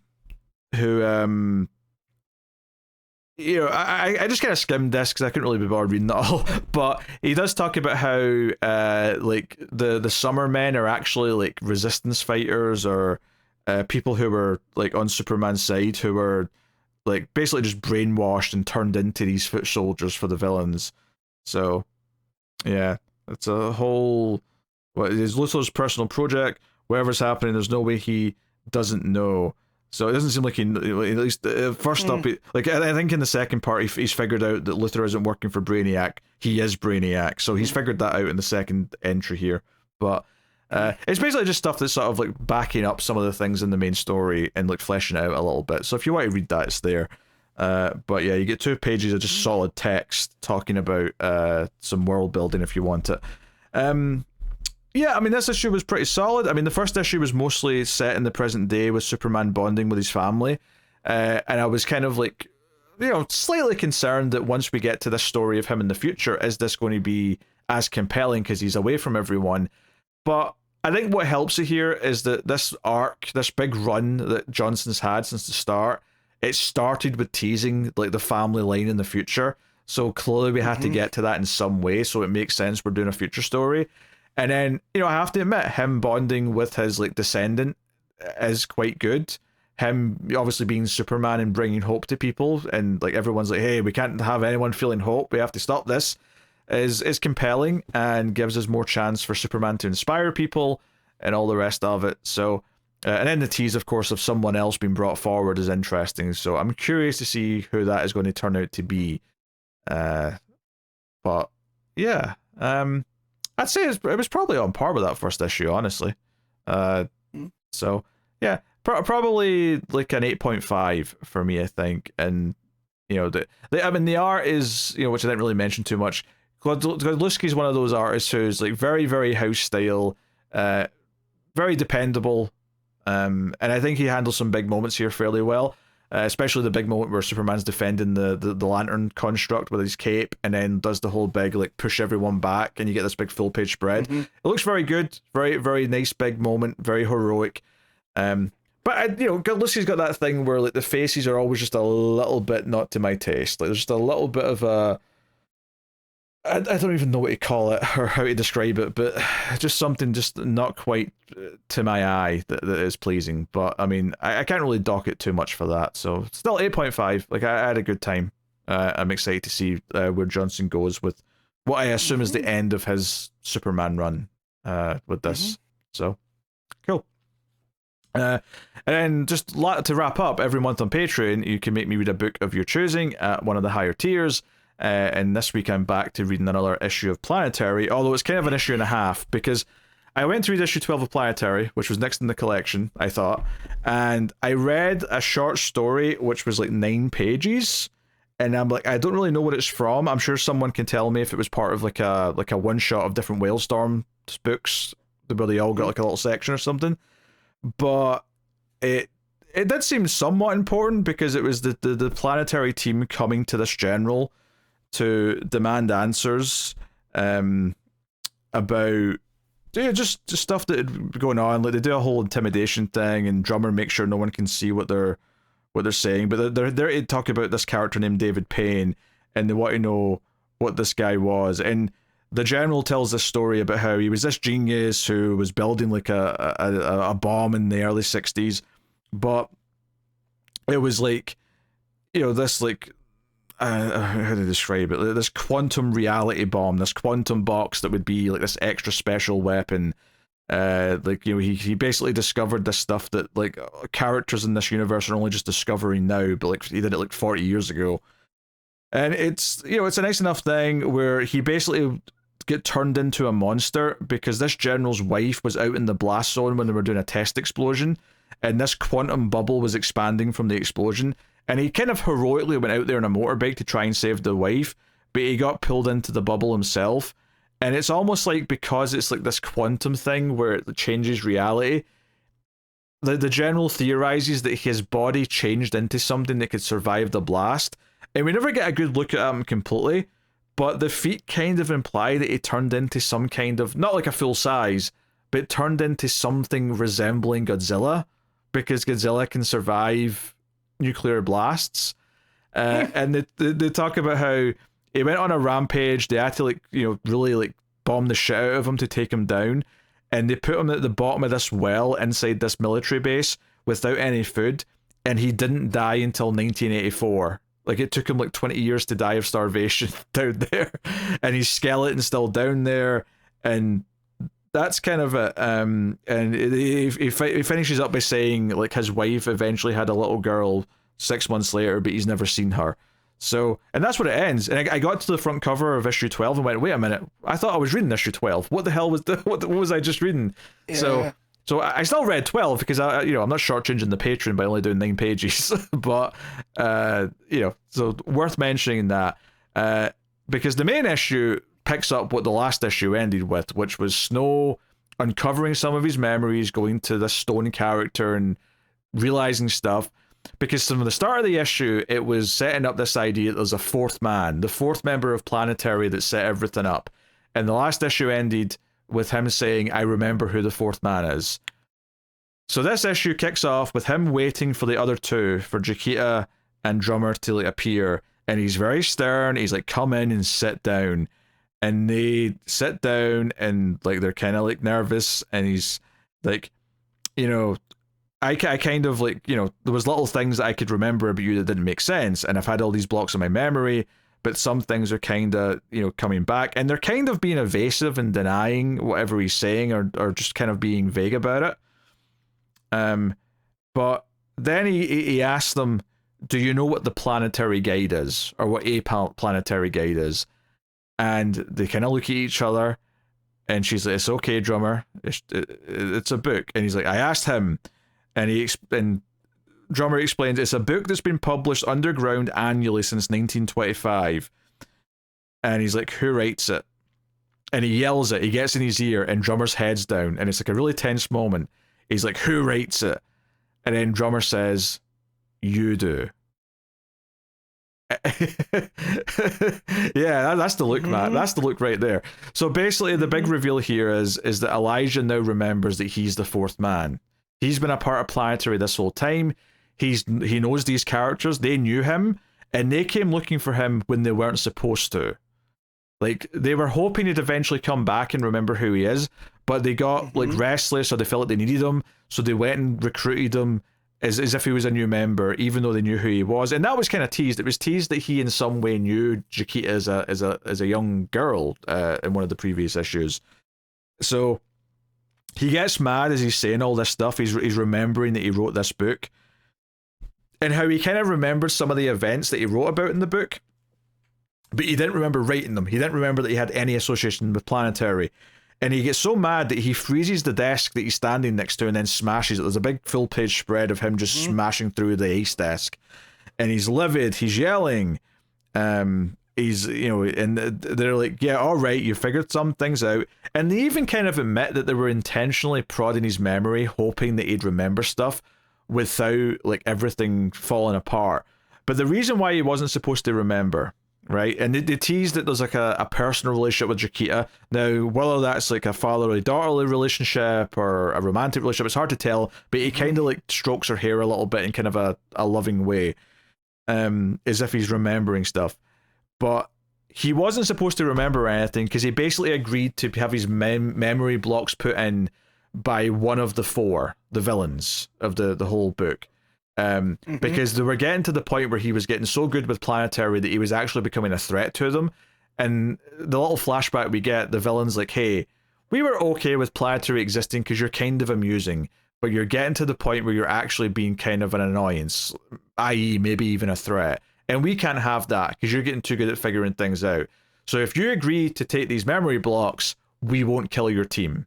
That was the threat. We'll kill Chiquita, we'll kill Drummer, we'll kill them all. And Adrian Chase, who was the other member that died before they brought in Elijah back, right? That was like, we got a whole backstory to his death. And either the last issue or the issue before that, we got that entire sequence. So, not only that though, to sort of keep in this idea that we're merging like some like fictional stuff with quote unquote their real world, Elijah Snow says he now remembers being trained by Sherlock Holmes. Sherlock Holmes, like, he found Sherlock Holmes with his own skills, and Sherlock Holmes said, you've clearly got potential because you found me, so I will train you to hone your detective skills. And one of the things that Elijah says when he gets outside, because he walks outside to Central Park, he's like, I miss this. Like, one of the things they took when they put in the blockers is I forgot how much I enjoyed solving things and putting the pieces together and like figuring the things out. So this feels like this is like a monumental like turning point in the story, I feels like, with him remembering all this. So it's like, all right, for a start, not all your memories are back, but because you're remembering things, like, you have no idea what you're setting off. We get a big full page spread where he finally says, I'm the fourth man. It's like a low camera angle looking up at him with the sky above him. Really big stuff. It feels huge. However, when Chiquita brings up Ambrose Chase, the other member of Planetary that died before, he says, who's Ambrose? But then he starts to like hold his head in pain. Basically, hearing the name has triggered memories. And he now remembers like who it is, and he's worried about him. He's like, oh god, he's dead. Who killed him? And it's like, okay, all this is coming up. And he sort of chastises them for coming to find him, even though they weren't supposed to. And then we get like the flashback of him getting his memory wiped and like the threat being made to him, where he agrees to have this done to him to save the others. And it does that thing, how sometimes in flashbacks in movies where they want it to feel a little disorientating, they'll do that skewed effect where it's sort of angled to the side. Well, they do that in this flashback here, and it's kind of neat. So, but then he gets all defiant because, they say, I think we're in trouble now because you're remembering stuff. And then he's like, no, we're not in deep trouble. He turns to the other two, he says, no, they are. And he actually says, I'm back and the game's afoot. He quotes Sherlock Holmes. He puts his hand down on the ground and uses his powers to make a big giant 4 out of ice, so that we get a big full page spread of this giant 4 in Central Park in New York, and then it goes up into the sky and into space, and we see that the 4's got a satellite looking down at Earth, and that's where the issue ends. So basically this issue felt like a huge deal because it was Elijah remembering he's the fourth man, remembering how important he is.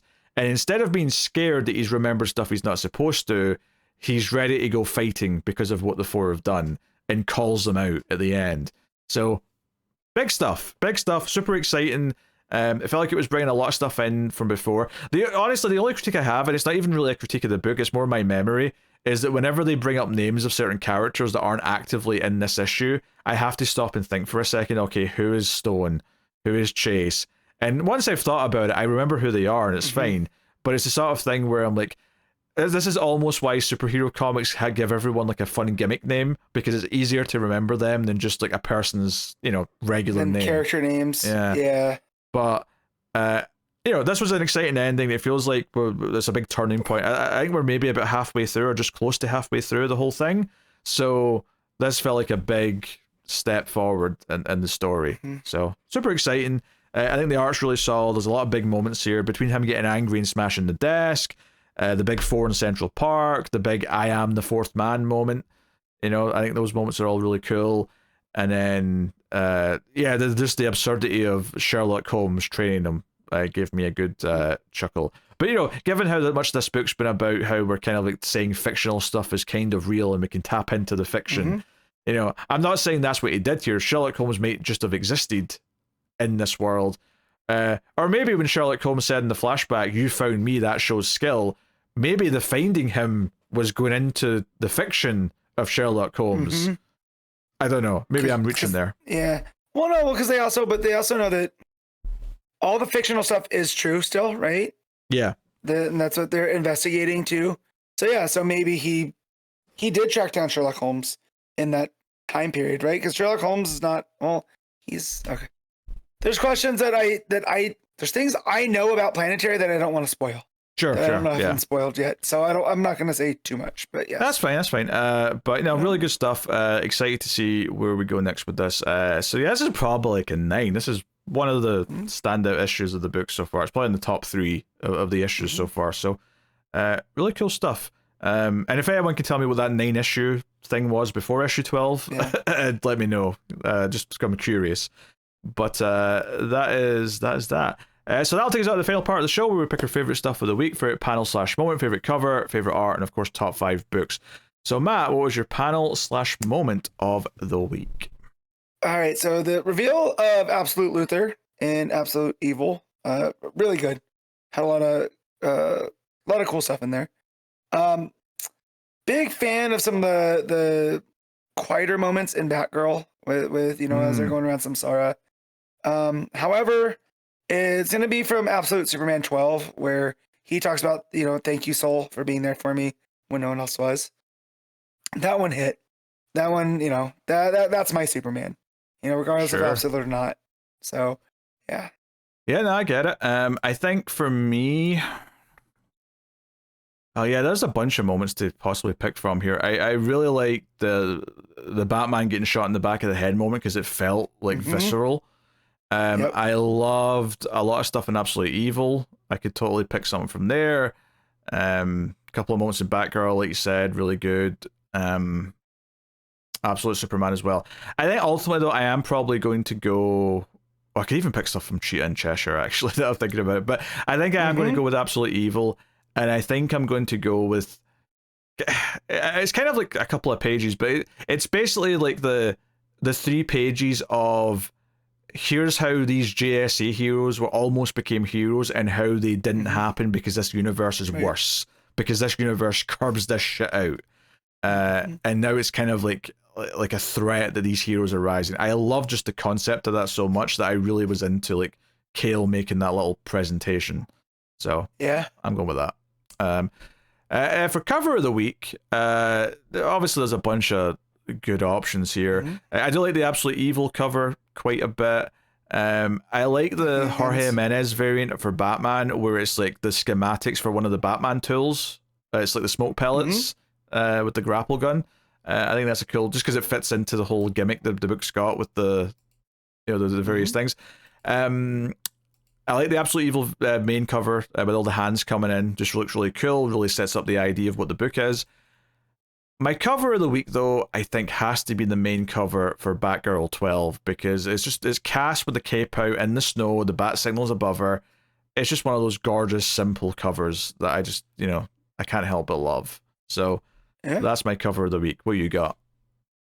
All right, so I also wanted to bring up the Absolute Evil main cover with all the hands. There's also a variant that's got Kal-El and Wonder Woman. It's by Gerald Perel. I just think it looks really good. And then Absolute Green Lantern, the main cover, where you have John and Tomar Ray and Joe, all in their colors, and then there's like this blue in the back with this OA symbol in the top. It's a very, very good cover. But my pick is going to be from Birds of Prey, and it is the Christian Ward variant that has Dinah, Small Bat, and Barda. And Dinah's doing her canary cry, and all the background behind them is distorted with greens, reds, and yellows. And it's a really cool image. So yeah, that's mine. Cool. Art of the week. All right. So this one was very difficult for me, right? Because we have Sandoval doing some of the best work in Absolute Superman. And then you have Miyazawa for Batgirl. And as we've been talking, I've been trying to weigh each or. I think just because of a lot of the images that are coming straight to my mind, I got to give it to Sandoval for Absolute Superman. There was a lot of great like popping moments, a lot of great sequential. That one sequence with the people in the diner in Smallville, I think that's handled very, very well. So yeah, that's gonna be my pick for art. See, I think for me it was between Miyazawa and Nicola Scott. And I think it's another one. I think Nicola Scott's taken it just because Miyazawa is great this issue, but didn't have as much action to do. And I think Nicola Scott just is nailing everything on every page with all the characters, and it's really adding to their interactions. So I'm going to go with Cheetah and Cheshire, Rob the Justice League, for that. All right. Top 5 books of the week, Matt. On you go. All right. Number 1 is going to be Absolute Evil. 2 is going to be Batgirl. 3 is Absolute Superman. 4 is Cheetah and Cheshire, Rob the Justice League. And 5 is... Can't remember if I gave a higher score to Batman or Absolute Green Lantern. I'll go with Batman. Yeah, I think you definitely give that a higher score, I want to say. Yeah. Yeah, for me, I think number 1's Absolute Evil. Number 2 is Cheetah and Cheshire, Rob the Justice League. 3, Absolute Superman. 4, Batman. 5, Batgirl. I think. I'm looking down the list now just to... Yeah. I'll stick with that. I'll leave off a Mega Axe special, and Birds of Prey is just missing just because there's so many good books this week. Same with the Book of Kal-El. But yeah, good stuff. Good, really solid week. A lot of books, but most of them were very, very good. So hard to complain there. So cool. All right. Well, I'll tell you what's coming next week from DC Comics then, shall I? Next week, there is Absolute Batman 13. We have Action Comics 1091. We have DCKO issue 1. So that's nicely timed. It's nice that that's a week after the setup issue, actually. It feels quite nice and quick. Yeah. Batman and Robin 26. We have Batman The Long Halloween, The Last Halloween issue 9. Batman Dark Patterns issue 11. We got Superman The Kryptonite Spectrum issue 3. Supergirl issue 6. Green Lantern Corps issue 9. Aquaman 10, Batman Gotham by Gaslight, A League for Justice issue 4, Court, Children of the Round Table issue 2, and then there's some facsimiles and whatnot. So yeah, there you go. Another reasonably meaty week. But there's some stuff there to be excited about, for sure. So no, I'm looking forward to a bunch of stuff next week. So. Plenty to look forward to in DC land, and like we said, there might be some New York Comic Con news. It kind of depends what day they drop all the news. It's very possible that we might get news during the show and then do it at the end of the show, but we'll see how that maps out. But if not next week, then we'll definitely have news the week after that, if not. And probably a little bit far, because normally we just get news which is going to be in the next solicits anyway. the Comic Cons tend to be the time where you get news that are a little bit more advanced. Like, you know, we might even hear about, like, you know, what the new wave of books are in March, kind of thing. In fact, I'd almost expect that at this point. So, there you go. That is the show. You can support Comics from the Multiverse on Patreon, patreon.com/MailFuzzTV, or by YouTube membership if you want to do it on YouTube and get access to the exclusive Batgirl Year 1 review that's going out one issue every month. The first 2 are already out. Plus, you get to vote once a month on the Patreon's Choice issue, which for this month will be Batgirl issue 2, the Cassandra Cain series. That's what won the vote last month, and there'll be a vote later on this month for next month's Patreon Choice. So if you want to get a little bit of those extra features and support the show and help keep it coming, you can do that. And if you support us on Patreon, you also get all the bonuses for all the movie shows and stuff that I do with David and Tim. So yeah, reasons to go check stuff out. But that is us. That has been Comics from the Multiverse. Thank you once again for watching or listening. We always appreciate it. Keep reading DC Comics, and remember to never get lost in the Speed Force.